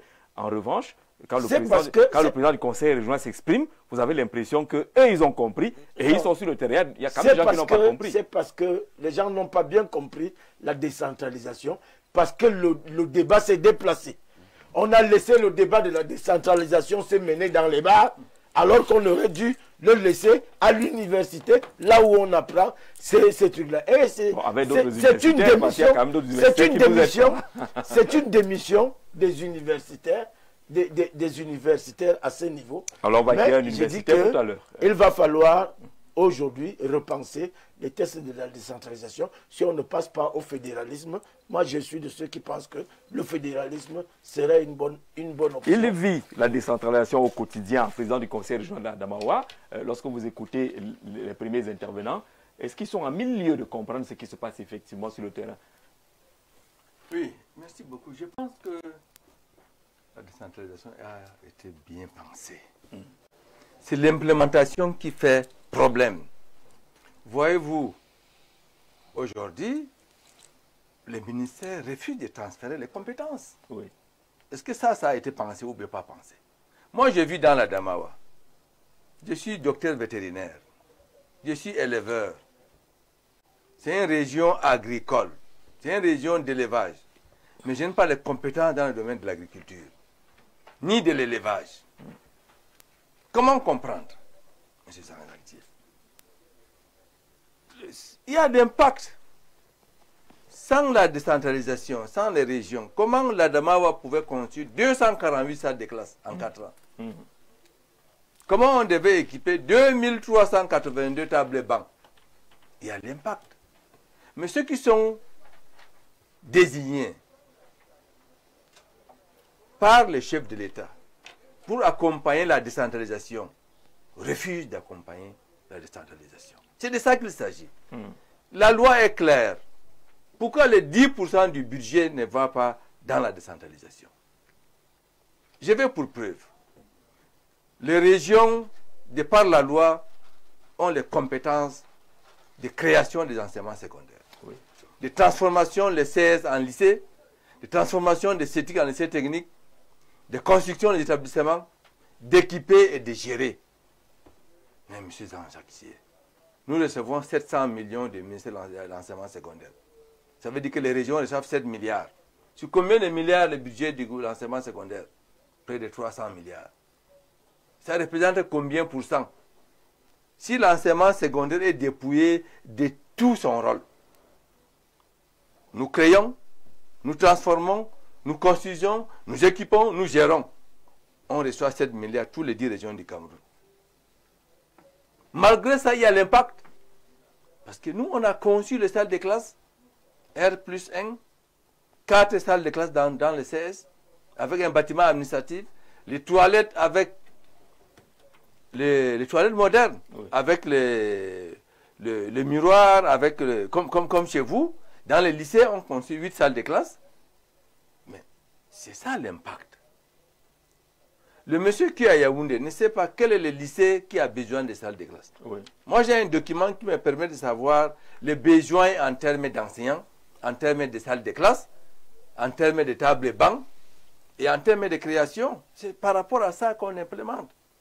C'est vrai, il y a la politique, mais il y a la décentralisation. Mais lorsque vous parlez, vous recevez pratiquement les mêmes dotations financières d'une région à une autre. Bon, on se rend compte qu'en termes de matérialisation, de mise en œuvre, ce n'est pas le même rythme. Les autres n'ont-ils pas compris? Est-ce qu'il faut être de l'UNDP pour bien comprendre la décentralisation? Non, M. Zanzaki. Parce que nous, à l'UNDP, nous avons l'obligation de rendre compte. Le président Bello est clair. Les comptes, on doit les rendre. En 2021, quand le budget a été envoyé dans toutes les régions, 3 milliards, le MINEPAT a envoyé une délégation avec le MINDEVEL et les MINFI. Ils disent que les 3 milliards, c'est pour l'implémentation. J'ai dit à la dame, c'est une dame que j'ai dit, madame, avec tout le respect que je dois au ministre, je ne peux pas mettre tout ça dans l'implémentation. Nous avons besoin de salles de classe. Est-ce qu'on va rester 100 ans en région d'éducation prioritaire? C'est là où on a mis 2 milliards dans l'investissement. Première année. Les autres attendaient encore le prochain budget. Et nous avons initié des projets, amenés vers le FECOM, défendre devant le concours financier du FECOM, le FECOM que je tiens à remercier grandement. Et chaque année, on avait 1 milliard de plus. En 4 ans, le Damawa a eu 4 milliards. Et les gens me disent, mais comment, vous êtes de l'opposition? J'ai dit non, le FECOM ne connaît pas ça. C'est le travail. Quand vous faites votre projet, vous allez défendre devant le concours financier, où il y a le MINEPAD, les MINFI, les MINDEVEL, tous les ministères, plus le cas du FECOM. Comment on va vous dire que vous avez mal présenté? Et vous avez les résultats. Non. Moi, je vais dire, le verre est à moitié plein. Ouais. Il n'est pas à moitié vide. Il n'est pas à moitié vide. Quelle que soit la situation. D'accord. Merci. Si on met les moyens à notre disposition, le pouvoir central n'a rien à faire. Si nous, on peut construire les écoles, on peut construire les hôpitaux, on peut équiper, qu'est-ce que Yaoundé va faire? Yaoundé ne va rien faire. Donc le problème, c'est que Yaoundé a donné Yaoundé refuse. Et a retenu la corde. Moi, je n'aime pas mais Yaoundé a refusé de transférer. Parce que nous avons reçu 6 compétences. Attends. Quand même. 6 compétences. Sur la trentaine. Donc, il y a quelque chose qui bloque. Qui bloque. Un universitaire, docteur Mengue Charlie, bonsoir et bienvenue. Merci bien, M. Jean-Jacques. Merci d'avoir promptement répondu à notre invitation pour, au pied levé, remplacer Henri Séverin Assembe. Vous êtes économiste, chercheur. Nous parlons justement des conseils régionaux. 5 ans plus tard, est-ce qu'on a l'impression qu'on a compris à quoi ça sert et on a ressenti l'utilité et l'impact de ces conseils régionaux? Oui, merci d'abord pour l'invitation. On dira oui, dans la mesure où si ces conseils régionaux sont arrivés pour apporter le développement dans nos différentes localités, on dira oui. Mais il est bien vrai que ce développement-là reste assez mitigé et ça reste un peu plus différent selon les régions. Mais ici, vous savez très bien que même dans toutes ces structures décentralisées, il y a, c'est-à-dire des petites choses, des petits manquements. On peut peut-être parfois parler aujourd'hui des services, même dans ces structures régionaux, qui ne sont pas, ces services régionaux-là qui ne sont pas encore totalement mis sur pied. Vous voyez qu'avec les codes de la NAS là, C'est-à-dire, de temps en temps, c'est maintenant que nous sommes en train de recevoir les premiers étudiants de la NASTLA. Et aujourd'hui même, ces étudiants-là ne sont même pas encore déjà recrutés au niveau de ces services-là. Ouais, voilà ce qui pose pour moi. Au niveau des personnels, il y a déjà un problème. Et il y a un problème au niveau du personnel. Les conseils régionaux sans avoir formé les personnels qui Justement. Donc, on s'est dit qu'avec la mise sur pied de ces personnels au niveau de ces différents conseils, et la donne pourra être lancée. Mais quand on écoutait le président du conseil régional, on a l'impression que les transferts ne marchent pas. Parfois, ils vont venir faire des courbettes pour que ça avance et certains doivent avoir plus de chances que les autres. Est-ce que ce n'est pas un fonctionnement qui n'est pas matérialisé, qui n'est pas huilé, qui n'est pas déjà organisé? En fait, je pense bien que la loi, ou alors les différentes lois et décrets sur la décentralisation définissent bien, c'est-à-dire ces démarches-là, ces démarches à suivre. Comme l'a si bien dit le président là tout à l'heure, tout au départ, dès la mise sur pied des premiers conseils régionaux, l'État avait eu à débloquer dans chaque conseil régional un montant de 3 milliards. Et c'est vrai, comme le président a si bien dit, c'était pour l'effectivité, alors pour le lancement. Alors pour la petite histoire, les 3 milliards arrivent à un conseil régional que je connais bien, et puis on dit, on a combien d'arrondissements? On a 33. Alors sur les 33 milliards là, puisqu'on a sur les 3 milliards, puisqu'on n'a pas, c'est arrivé comme ça, on va décider d'affecter de manière mathématique les 3 milliards à chacune des 33 arrondissements. Maintenant, les conseillers régionaux qui viennent de ces arrondissements choisissent un projet. Vous avez déjà votre argent. Quel est le projet que vous pouvez aller financer? D'autres sont allés construire ça de classe, et ainsi de suite. Au départ, c'est arrivé comme ça. On a l'impression qu'il y a eu une impréparation pour l'implémentation des conseils régionaux. Et vous savez très bien qu'à la base, même ces conseils régionaux doivent également jouer avec les chefferies traditionnelles, c'est-à-dire ces chefferies traditionnelles qui maîtrisent mieux peut-être le développement de leur localité. Peut-être sont les chefs sur le plan local qui connaissent, alors qui définissent, qui disent que non, peut-être nous avons peut-être besoin d'un puits ici, ou alors nous avons peut-être besoin d'une école à tel niveau. Je me dis bien que ce sont ces chefferies traditionnelles qui devraient maintenant faire monter leur projet au niveau maintenant de ces conseils. Les bons chefs. C'est ce qu'on appelle le développement participatif. Le développement participatif. D'accord, que dit Urbain? Bonsoir, rebonsoir à tout le panel. Pour ma part, on ne doit pas repenser la décentralisation parce que depuis 45 ans, on a vécu une fausse décentralisation. Le fédéralisme, c'est le meilleur choix. Jacques Herbin de PK5 depuis Douala, qui pense qu'il faut passer au fédéralisme. Bonsoir, au grand soir. Sibélo et Tiroma sont ensemble pour le Biapé. Pourquoi, quand tu remets l'argent cotisé, il fallait soutenir un autre candidat avec? Bon, là, on est dans un autre débat. On est dans la décentralisation. Ouais, bon, c'est une question aussi. Sortons de ce modèle. Les routes nationales doivent être privatisées aux partenaires privés. L'État sortira de cette léthargie coloniale. Bonsoir, Monsieur Nganga Emmanuel, on vous salue depuis Ngodi Bakoko. Très passionné par le grand soir. Il faut changer le modèle de gouvernance. Je remercie Monsieur du PCRN. Je m'aligne derrière votre projet politique qui est le fédéralisme communautaire. Alors, à écouter le monsieur du PCRN, s'il arrive au pouvoir, ils vont tout changer. Même la manière de marcher des Camerounais, car ils refusent même qu'on parle comme on parle actuellement à l'État unitaire décentralisé. Mais rappelons-lui, c'est vérifié de tous, l'UNDP a bien travaillé dans la Damawa et fera beaucoup plus les prochaines années que les autres viennent copier dans la Damawa. Saint-Éloi Bidon, vous êtes venu faire la promotion de votre journal, on a compris, mais rien de consistant. Ngagera dit que vraiment, d'accord, ne montrez plus le journal de Saint-Éloi, on va dire qu'on est complice. Monsieur, vraiment, je dis coup de chapeau au président du conseil régional de la Damawa. J'ai témoigné, si tous les autres présidents pourraient copier les mêmes exemples, on devrait être loin. Merci, c'est Dibrila, conseiller régional du Nord Figuel, et il apprécie ce qui est fait dans la Damawa. Au Nord, le conseil régional est entre les mains du RDPC. Et nous avons un département. D'accord. Oui, mais le conseil régional est dirigé par le RDPC, et ce conseiller régional-là, dans le Nord. Okay. On n'est pas dans la Damawa. Bonsoir, au grand soir. Sibélo et Tiroma sont ensemble pour Biapé. Oui, vous l'avez déjà dit, qui se mettent à l'eau ensemble. On avance, non? Bonsoir. Il revient avec son message. Il l'a envoyé ça plusieurs fois. Il insiste. Hein. Je m'adresse au représentant du PCN sur le plateau et nous laisse croire qu'une fois le plus que le PCN est un parti pion du gouvernement. Ceci en attaquant la base est puissant parti d'opposition actuelle que sont l'UNDP et le FSNC au moment où les Camerounais supplient l'opposition à la coalition. Le PCRN ne fait que attaquer l'opposition comme ils ont toujours fait avec d'autres formations politiques. Le message est long. Vive la coalition Issa Kamto Bello. Voilà, vous n'avez pas mis votre nom. On lit comme ça vient.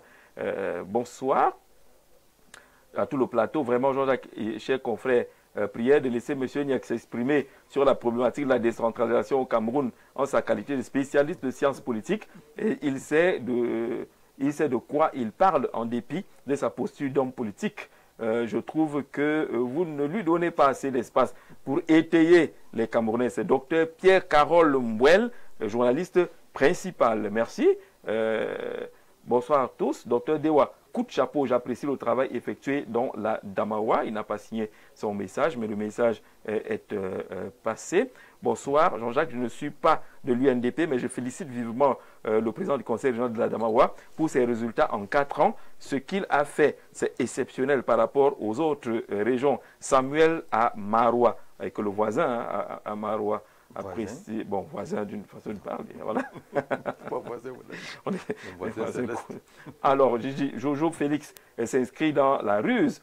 Il existe 2 formes d'organisation de l'État, la forme simple et la forme composée. Dans la forme composée, nous retrouvons effectivement le fédéralisme, les unions, et la forme simple a des options décentralisation et déconcentration et décentralisation, etc. Cependant, tous ces modes d'organisation d'une société politique n'empêchent pas une imbrication des modèles pour la recherche de l'efficacité de l'action publique de développement. Le conseiller régional parfait Ongene, merci, parfait. Bonsoir, s'il te plaît, demande aux représentants du PCN comment ils vont faire cette fois-ci. La dernière fois, ils ont voté pour le RDPC et aujourd'hui, ils crient que les conseillers RDPC ne font rien. Eric de Yaoundé, bonsoir. Que M. Saint-Pételois Bidoum arrête avec des affirmations gratuites. Cabral Libi est contre ce régime depuis 2004. Il a conduit les étudiants qui demandaient le départ du président Saint-Éloi Bidoum. Vraiment que c'est inutile de vouloir distraire les Camerounais. On va terminer. Merci infiniment pour ce que vous faites, Jean-Jacques Zé, pour la nation camerounaise. Nous souhaiterons que pendant la campagne électorale, que vous puissiez, si possible, regrouper tous les candidats. Ce serait du pain béni, afin que chacun nous présente son programme politique, ainsi que les électeurs pourront faire le bon choix. Merci et très bonne émission. Cristiano de la Stanaga, Obala, qui envoie. Alors, est-ce à dire que la décentralisation, telle qu'elle est mise en place, était programmée pour échouer? Si on accepte le travail exceptionnel qui est fait dans la Dama au regard des témoignages. Non, moi je dis le travail fait à la Dama est un travail personnel. Et ça ne peut pas permettre mais il le fait à M. Dewa, il le fait pas avec ses moyens. À M. Dewa de venir nous faire croire ici que c'est l'UNDP au niveau national qui fonctionne comme ça. On sait quand même que le ministère du Tourisme aura passé 30 ans au ministère du Tourisme et il aura fait du bon tourisme. Ça c'est dit. La décentralisation, une fois de plus, je vous dis qu'elle doit être repensée parce qu'il y a eu beaucoup de mauvaise foi et beaucoup. Je me souviens, un ministre de la République m'avait dit, vous voulez que je transfère les compétences à qui? Puisque les maires, c'est des illettrés. Un ministre de la République m'a dit, et il nous avait transféré, parce que j'appartiens à un conseil municipal, oui. Et nous avait transféré comme compétence un carton qui était adressé à un artiste qui était d'un montant de 800 000, quelque chose comme ça. Donc, vous voyez que la décentralisation n'a pas bénéficié de suffisamment d'explications pour qu'elle soit, comme le bon sens, la chose la mieux partagée. Il y a l'explication d'un côté et la compréhension de l'autre. On peut expliquer à Toto et Toto refuse de comprendre, ou ne peut pas comprendre. Donc la question du profil des hommes. Justement, ça part de là, le RDPC qui est le parti majoritaire qui contrôle la décentralisation. Et je dois avouer que quand on parle de chauffeurs, de cuisiniers et cuisiniers de mer à mer, je crois que c'est quelque chose qui est suffisamment... Donc la question du casting est fondamentale. Le casting est fondamental et au RDPC, les erreurs de casting ne se comptent pas au bout des doigts. Dans les manquements qu'on voit aujourd'hui au niveau des conseils régionaux peut être le résultat de la mauvaise appropriation parce que... C'est justement les maires n'étaient pas suffisamment qualifiés. Et les présidents des conseils régionaux aussi. Parce que vous savez que beaucoup ont été élus sur la base d'une enveloppe. On vous dit que Yaoundé a dit. Yaoundé a dit. Vous vous souvenez de mon épisode à la mairie de Yaoundé. Yaoundé a dit. On vous montre un papier blanc à distance. Voilà ça. Yaoundé a dit que c'est le président Biya a dit que c'est l'autre, alors que le président Biya était loin de ça. Et puis, bon, on attend les joutes qui viennent. On va refaire surface. Alors, au-delà, Joseph, de la forme idéale que vous souhaitez, qui est le fédéralisme communautaire, on est en décentralisation là maintenant. Qu'est-ce qui va faire problème? Est-ce que c'est l'attitude de certains ministres qui pensent que c'est leur bon vouloir qu'il faut supplier, ou alors les acteurs de terrain qui ne savent pas où aller avec la machine de décentralisation? On leur a donné quelque chose, peut-être parce que c'est devenu plus politique que outil de développement. Je ne sais pas pourquoi on va m'éloigner de mon raisonnement de base qui, pour moi, même après avoir écouté... Donc pour changer, il faut comprendre. Vous avez compris. Oui, je suis en train de dire, puisque ce que je dis, c'est qu'il y a des conseils qui travaillent, mais qui ne travaillent pas par rapport à la volonté qui les anime, justement parce que c'est bloqué par le haut. Le PCN a cette mairie que nous gérons. Je ne suis pas là pour dire ce qui n'existe pas.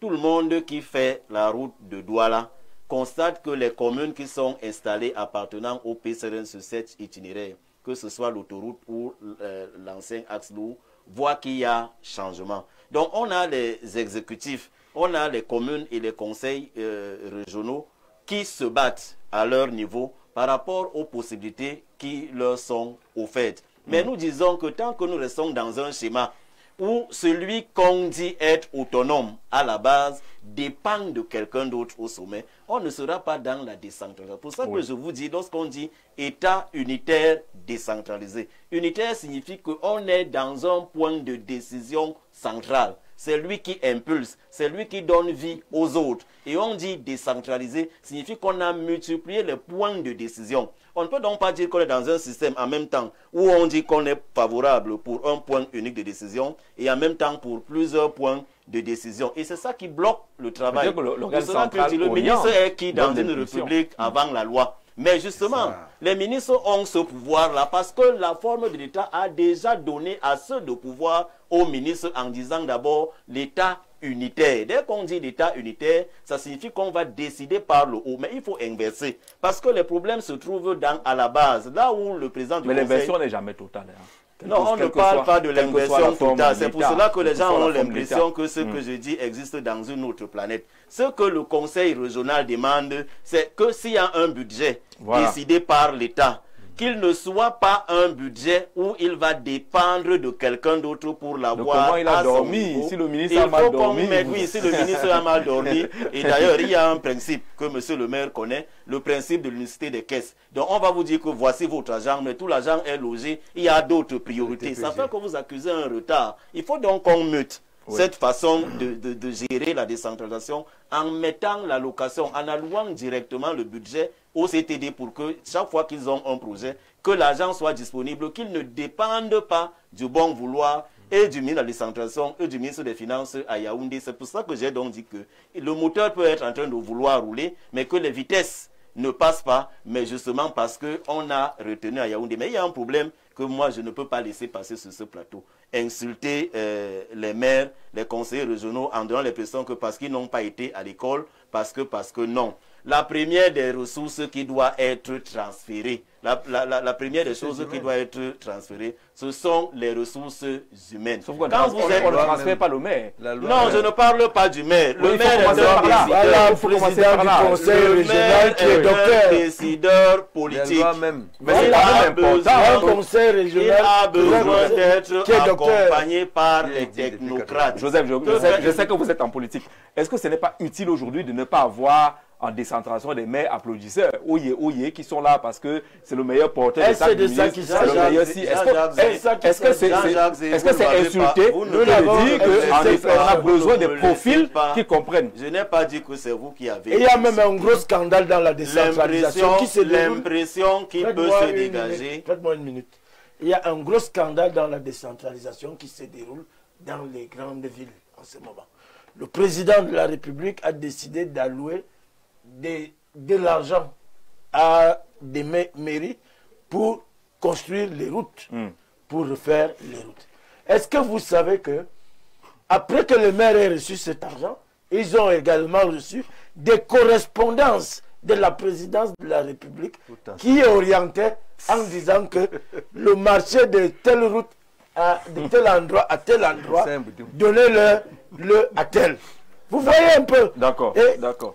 Donc il me rejoint à partir de ce moment. Si le conseil régional a toutes ses ressources dans tous ces domaines-là, il lui sera difficile de prendre une mauvaise décision ou bien d'être dans l'impossibilité de prendre la décision. Mais il est normal que les appareils politiques, lorsqu'ils vont aux élections, qu'ils fassent un casting qui soit à la hauteur de l'ambition. Voilà. Et lorsqu'on dit conseil régional, ce n'est pas un individu, c'est une somme de regards. Quelqu'un peut être dans un conseil pour vous poser des problèmes, n'ayant pas la capacité d'orienter la décision, mais qu'il soit important pour vous donner les éléments de terrain qui puissent donc aider à la décision. Donc j'ai envie de dire qu'il y a deux choses qui doivent être faites.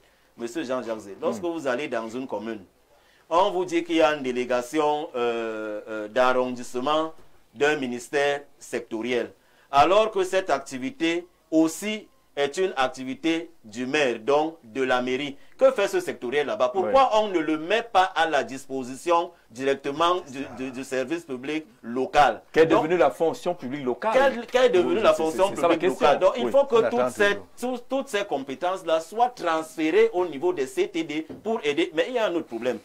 Vous avez un marché, vous êtes maire, un marché qui est passé dans votre mairie, et vous avez l'ingénieur du marché, donc celui qui doit venir contrôler le marché, lui qui est au niveau du département.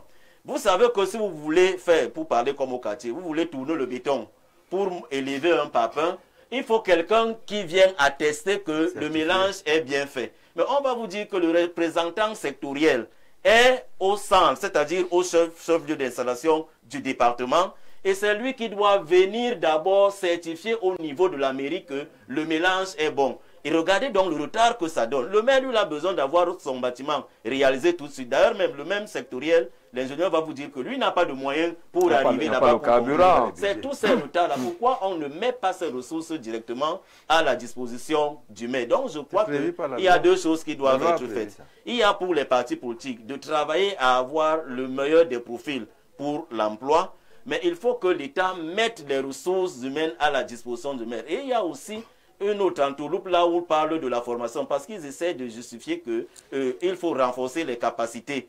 des conseillers municipaux. C'est une bonne chose. Mais pourquoi on ne met pas ce budget-là directement à la disponibilité du conseil pour qu'ils définissent là, ils choisissent les experts dans le domaine pour venir les former? Il faut attendre 1 an, 2 ans à Yaoundé pour que le ministère en charge d'allouer cette enveloppe à la formation décide. C'est les retards. On doit donc capaciter, mais il faut davantage. D'ailleurs, même le meilleur apprentissage, c'est d'être côtoyé au quotidien par quelqu'un qui pratique et que vous sortez. Docteur Mengue, vous écoutez les acteurs de terrain sur les limites de la décentralisation.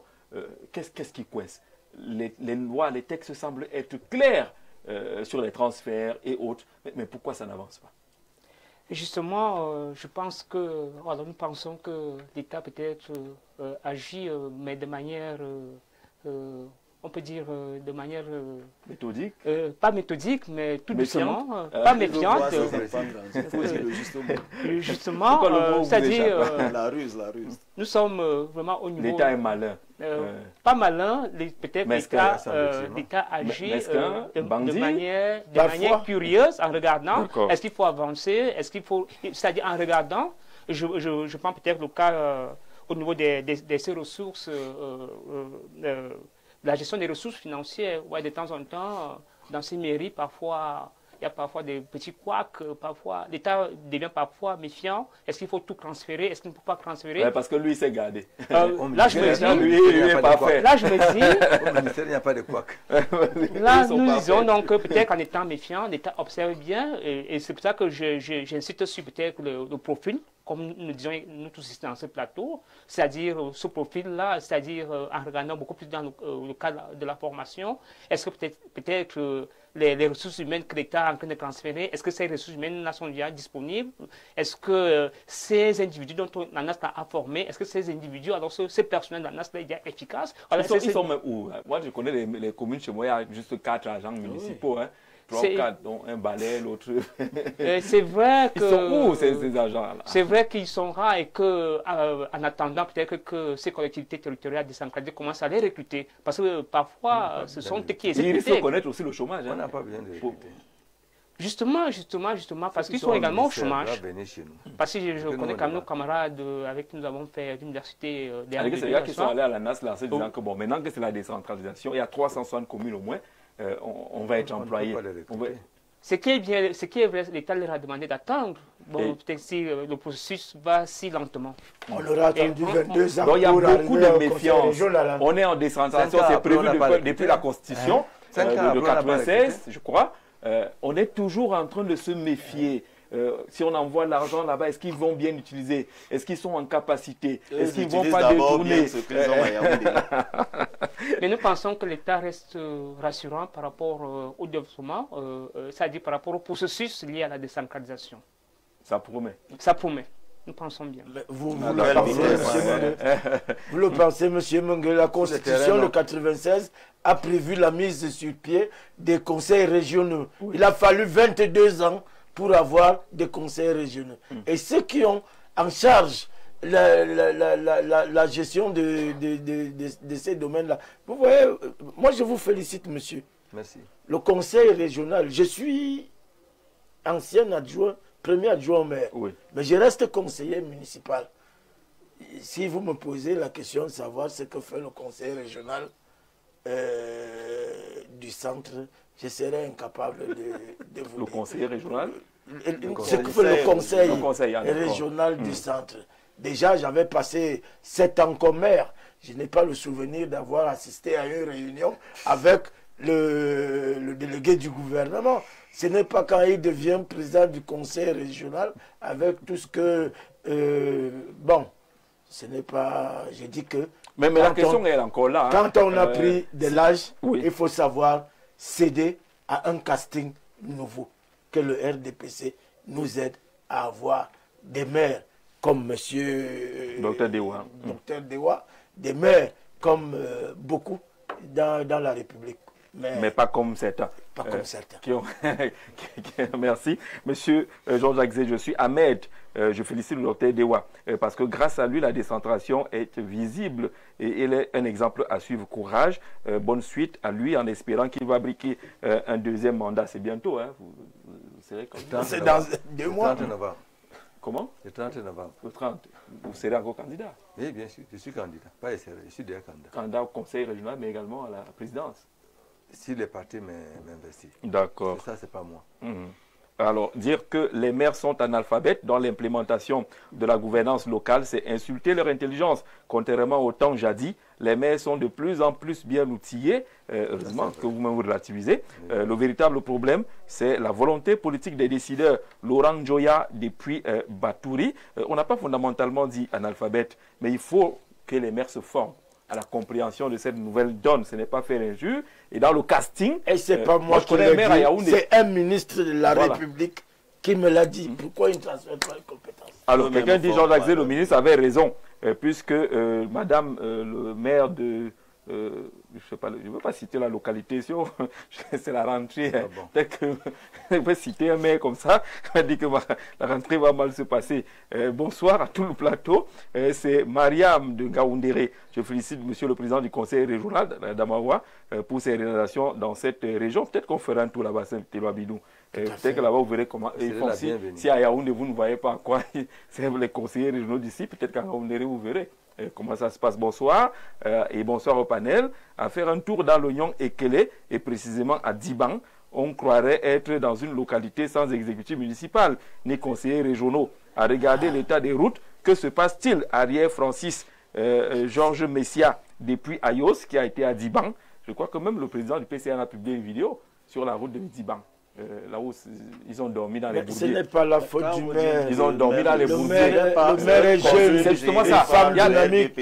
Voilà. C'est une commune LDPC Diban. C'est une commune gérée par le LDPC. Bon, maintenant, c'est quelle route? Est-ce que c'est une régionale? Est-ce que c'est si Non, parce qu'on a ces problèmes là aussi. C'est une piste. On a ces problèmes de la définition. C'est une piste communale. Monsieur Jean-Jacques Zéba, je reste permanent. C'est la forme d'État qui fait problème. Alors, bonsoir. On ne peut pas parler d'État unitaire et décentralisé en même temps. Monsieur Plateau, c'est Etoundi Frédéric Martial depuis Ngoumou. S'il vous plaît, monsieur, il y a quelque temps, le Seigneur Jésus-Christ m'a dit que je suis le successeur du président de la République du Cameroun, son Excellence Paul Biya. Et cette affirmation me dérange vraiment. J'ai donc décidé de faire part de cette information à toutes les chaînes de télévision camerounaises. Merci pour votre bonne compréhension. Soyez bénis dans le nom du Christ. Est-ce qu'on Frédéric Martial Etoundi Saint-Désir à Tango. Il a fait. D'accord. Merci de partager ce rêve. On serait très ravis de vous recevoir sur un plateau. Etoundi Frédéric Martial. On ne sait jamais. Depuis Ngoumou. Peut-être que c'est le futur président qui est caché comme cela. On va sortir du programme. On va faire un dernier tour de table. C'est possible que les conseils régionaux jouent leur rôle. Est-ce que c'est possible si on dépolitise un peu? C'est bien possible. Je ne parle pas de dépolitiser. Je parle que c'est possible si la loi est respectée. D'accord. Qu'est-ce que la loi dit? La loi dit, article 30, les exécutifs régionaux doivent recruter et gérer leur personnel. Aujourd'hui, non seulement ils ne transfèrent pas les compétences, ils ne transfèrent pas les ressources. J'ai rencontré un ministre qui est venu chez moi. Il dit, monsieur le ministre, vous venez chercher quoi chez moi? Avec tout le respect que je vous dois. Il dit, non, je viens travailler. Je dis, non, monsieur le ministre. Vous refusez ce que le chef d'État a dit. Vous ne voulez pas transférer les compétences. Vous venez travailler avec moi. Moi, je travaille avec le ministère de la Santé, avec l'enseignement secondaire, avec les travaux publics, avec les touristes. Il dit non, vous voyez que chez nous, c'est trop sensible. Vraiment, c'est trop sensible. Je dis oui, Excellence, monsieur le ministre. Les savants qui sont dans vos ministères, transférez-nous chez nous. On vous envoie les personnels. Oui, qui sortent des transférez ces savants ressources-là. Ils vont travailler avec nous. Je dis moi, j'étais avec mon ami Yves Mbele. Chef de service, il est parti du chef de service, ministre des Mines et de l'Énergie. Il a tenu 7 ans. Vous pensez que ceux qui sont au ministère, ils sont allés à l'école avant nous, ou après nous, ou bien mieux que nous? Moi, j'ai des camarades qui ont été ministres d'État. J'ai des camarades qui ont été premiers ministres dans leur pays, en Angola. Attends. Quand on nomme quelqu'un, il devient savant. Tout le monde est savant. Au sein de l'exécutif du Conseil de Mawa, le dernier, c'est Bac plus 5. Ah bon? Oui. Avant de venir en Ngaoundéré, moi j'ai travaillé 30 ans. Parce que j'ai soutenu ma thèse en 90. Mon premier vice a travaillé 30 ans. Attends. Les gens pensent que quand on est au ministre, non. Moi, je souhaite qu'on respecte la loi. Oui. Attends, le ministre est au-dessus de la loi, voté à l'Assemblée. Quand nous transfère les pourcentages prévus par la loi, les ressources, les compétences, ils vont voir. D'accord, je vais vous proposer la une d'un journal, le journal Expression Politique, qui parle du Conseil régional du littoral. C'est une coïncidence. Le journal titre à sa une, 0 projet réalisé sur 24 annoncés. Et on apprend avec le journal que c'est le constat fait par le gouverneur de la région, Samuel Dudoué Iva Dibois, lors de la session ordinaire tenue les 29 au 31 juillet 2025 à Douala. 0 projet réalisé sur 24 annoncés. Le constat est fait par le gouverneur. La question n'est pas de réagir pour défendre le littoral ou pas, mais la place protocolaire que vous occupez, monsieur le président du conseil régional, ça change d'une région à une autre. Parfois, on ne sait pas où vous installez. Est-ce que c'est avec le gouverneur ou c'est à côté du gouverneur ou à côté du préfet? Est-ce que vous vivez ça là-bas? Oui, je vais vous dire la vérité. Le premier conseil qu'on a fait avec le Mindevel, la première question que les collègues ont posée sur la table, c'est la place du président du conseil régional. Parce que dans d'autres régions, il vient après le sous-préfet. Parfois, oui. Voilà. Moi, je viens après le préfet. Ailleurs, il vient après le gouverneur. Mais sauf que le ministre nous avait bien dit,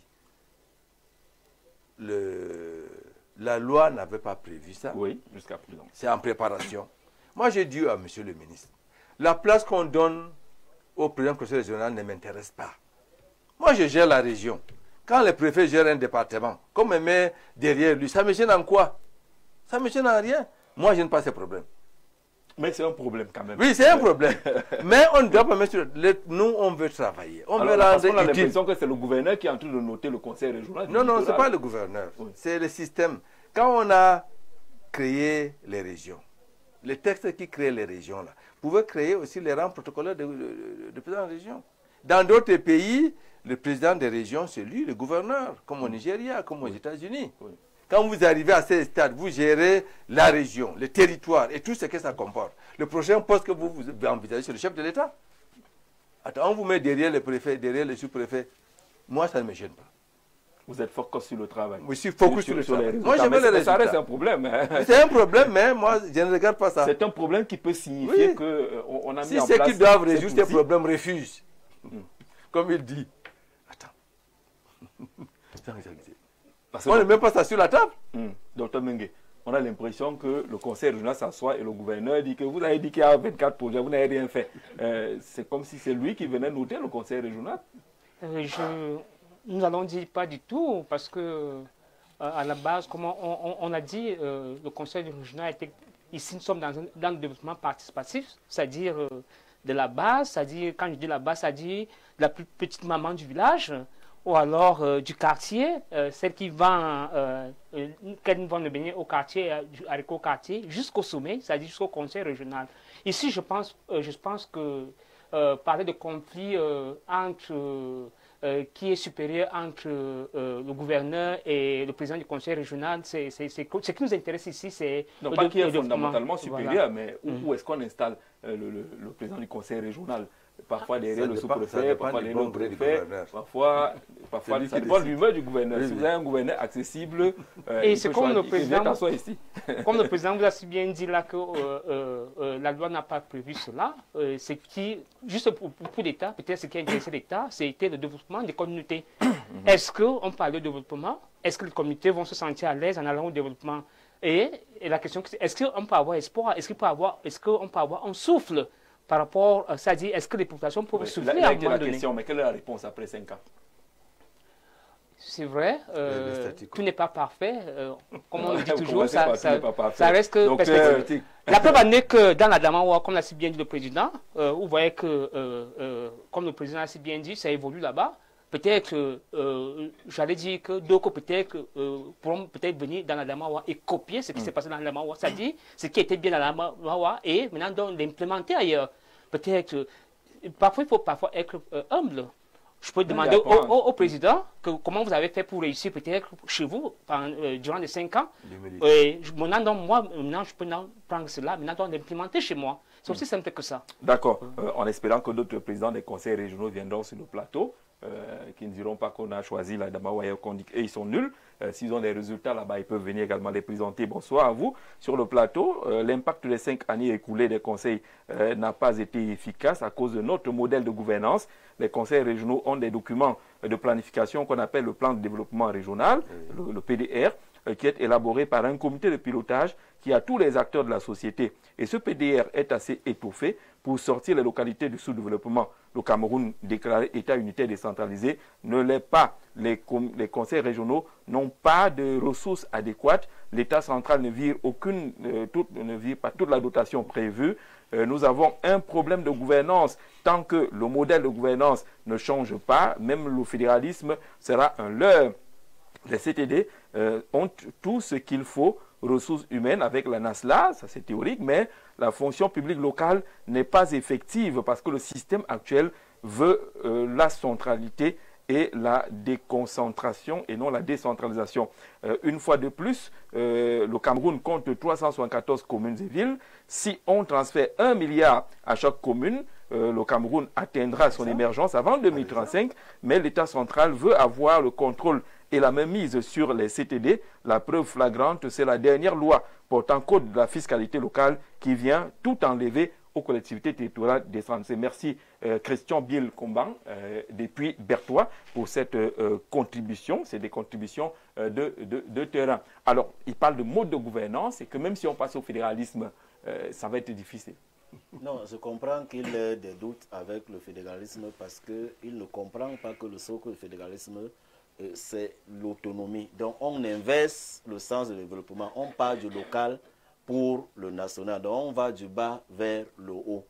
Et c'est ça le problème. Le modèle dans lequel on est un modèle d'autorisation. Or, il faut changer ce modèle. On a besoin d'un modèle d'allocation. Ça veut dire que par le haut, on définit que voici les enveloppes allouées au CTD et on met ces enveloppes directement à la disposition des CTD pour qu'elles puissent véritablement décoller. Et la loi est là pour sanctionner chaque fois qu'il y a égarement. Et c'est pour cela que nous disons que l'État unitaire ne peut pas offrir cela, quel que soit le bout par lequel on prend. Comment quelqu'un qui est élu, parce que lorsque vous êtes président du conseil régional, ça veut donc dire qu'on a déjà fait confiance à votre formation politique. Quand je dis on, ce sont les populations. Et c'est vous qui rendez compte aux populations, mais que vous soyez soumis à un examen de notation du gouverneur, qui lui est déconnecté de la réalité, mais c'est parce qu'il tient ce pouvoir de l'aspect unitaire, c'est-à-dire que du centre du pouvoir, et finalement celui qui subit, c'est celui qui est dans la gestion quotidienne, parce qu'il y a un problème de priorité. On peut dire que voici ce que l'État a arrêté dans le programme et que l'acteur local se rend compte que ce qui était priorité hier a muté. Il faut qu'il ait les marges de manœuvre d'aller dans le sens du développement que ça prend par rapport à l'urgence. C'est pour ça que nous pensons que, en fait, le fédéralisme ici au Cameroun est la formule qui permet à ce que localement, les besoins soient véritablement portés par les acteurs locaux et qu'ils soient organisés par rapport aux urgences locales. Tant qu'on n'a pas atteint cette vitesse de croisière, quelle que soit la volonté qui anime les acteurs, ils seront toujours butés à un niveau. Mais nous devons féliciter tous ces acteurs-là qui, malgré cet environnement, se battent pour montrer qu'ils peuvent faire mieux. Et disons aux Camerounais que vraiment le 12 octobre, permettez-nous d'essayer autre chose. Avec le régime RDPC, on ne va pas sortir du modèle centraliste. Permettez-nous d'essayer aussi un modèle autonomiste au niveau local. Et c'est le fédéralisme. Parmi ces candidats, le candidat Cabral Libi est un acteur du fédéralisme comme promotion de modes de gestion des ressources. Et chez nous, c'est le fédéralisme communautaire. Bonsoir Jean-Jacques, toutes mes félicitations au docteur Dewa pour le travail abattu dans notre région. Nous sommes conscients de son travail. Kala continue à l'aider dans cette mission. Ingénieur Dewa, il dit, vous le lisez, j'avais mes messages, je viens de lire votre message. Et le président du conseil régional a bien entendu suivi toutes ces félicitations. Bonsoir à vous, le fédéralisme communautaire est la solution de la diversité culturelle et aussi une panacée pour le développement du Cameroun. Et surtout, déjà, merci pour votre émission. Mais il faut, voilà, Jean Mailly de Yaoundé, on a noté l'essentiel. Vous faites la promotion du fédéralisme communautaire. Bonsoir Jean-Jacques. Dire que les maires sont analphabètes dans l'implémentation. On a lu ce message-là. On a insulté personne. Laurent Djoya à Batouri. Et des maires, il faut, ça vient là, 2026. Il faudra choisir le maire qui comprend. Pas celui qui applaudit plus fort, plus haut que tout le monde. Bonsoir Jean-Jacques. Très bonne émission. On a un bon maire à Doumentan. Je crois que vous pouvez faire mieux. On a un bon maire à Doumentan, le plus important. Prenez-le comme une doléance du peuple. Le peuple est où? C'est toi le peuple. Bonsoir Jean-Jacques Zé. Très bonne émission. La route Hawaï escalier fou. longue de 18 km, est en chantier depuis 3 ans et gérée par le conseil régional du centre. Malheureusement, les travaux sont abandonnés. Ah, qui a 18 km, 3 ans. C'est ça, non? C'est ça. On va sortir de cette émission-là. Cette loi Bidou, vraiment, il ne posait pas de questions. Hein. Il ne posait pas de questions. Il nous informait qu'il y a une route qui a fait 3 ans, 18 km. Ça tourne en rond de ce côté. Peut-être qu'on n'a pas l'argent au conseil régional du centre. C'est un plaidoyer. Non, je crois que, pour être un peu sérieux, les CTD ont besoin de beaucoup de choses. 1. L'argent. Et l'argent, on sait où on peut le trouver. Il suffit de décider d'allouer à chaque commune, sur les 360 communes, d'allouer à chacune 2 milliards, ça ne fait que 740 milliards. Et vous allez voir ce que ces communes peuvent faire. Quand je regarde la commune de Yaoundé 6, où je suis maire, malgré le peu de moyens que nous avons acquis autant d'engins, Caterpillar, pelle chargeuse, camions et tout, la même quantité que peut-être le conseil régional. D'accord. Et nous faisons les routes. La deuxième chose qu'il faut régler dans la décentralisation. Deuxième chose, il faudrait que le président du conseil régional soit investi des pouvoirs de police. C'est ça, c'est comme ça. Il ne faut pas que la transition dure, qu'on soit l'apprentissage pendant 20 ans pour établir le conseil régional et supprimer les postes de gouverneur. Parce que quand on a été président du conseil régional, comme il l'a dit, on ne peut vouloir être que président de la République. Voilà. Donc, la troisième chose à laquelle on a besoin, que le RDPC nous dispense désormais des enveloppes. Que la compétition soit effective, saine, pour que on arrive à éviter les erreurs de casting qui font que quand on présente un bilan à un maire, il ne comprend rien, il demande seulement quelle est la marge vous voyez un peu. Et ça, c'est du parent. Merci à tous d'être venus. Merci beaucoup, monsieur le président du conseil régional, d'avoir ajourné votre voyage pour participer à cette émission. Merci vraiment pour cette disponibilité. Bonsoir à vous. Les conseils régionaux de l'ICD Messages sont d'une importance capitale. Il faut aller voir les progrès de la décentralisation dans certaines localités. C'est la décentralisation qui est le véritable changement. René de Maroua, chacun aura sa proposition sur la forme de l'État. Et on sera très ravis de recevoir tous les candidats le moment venu pour nous parler des propositions relatives à la forme de l'État. Très bonne soirée sur Info TV. Demain, pour un autre rendez-vous.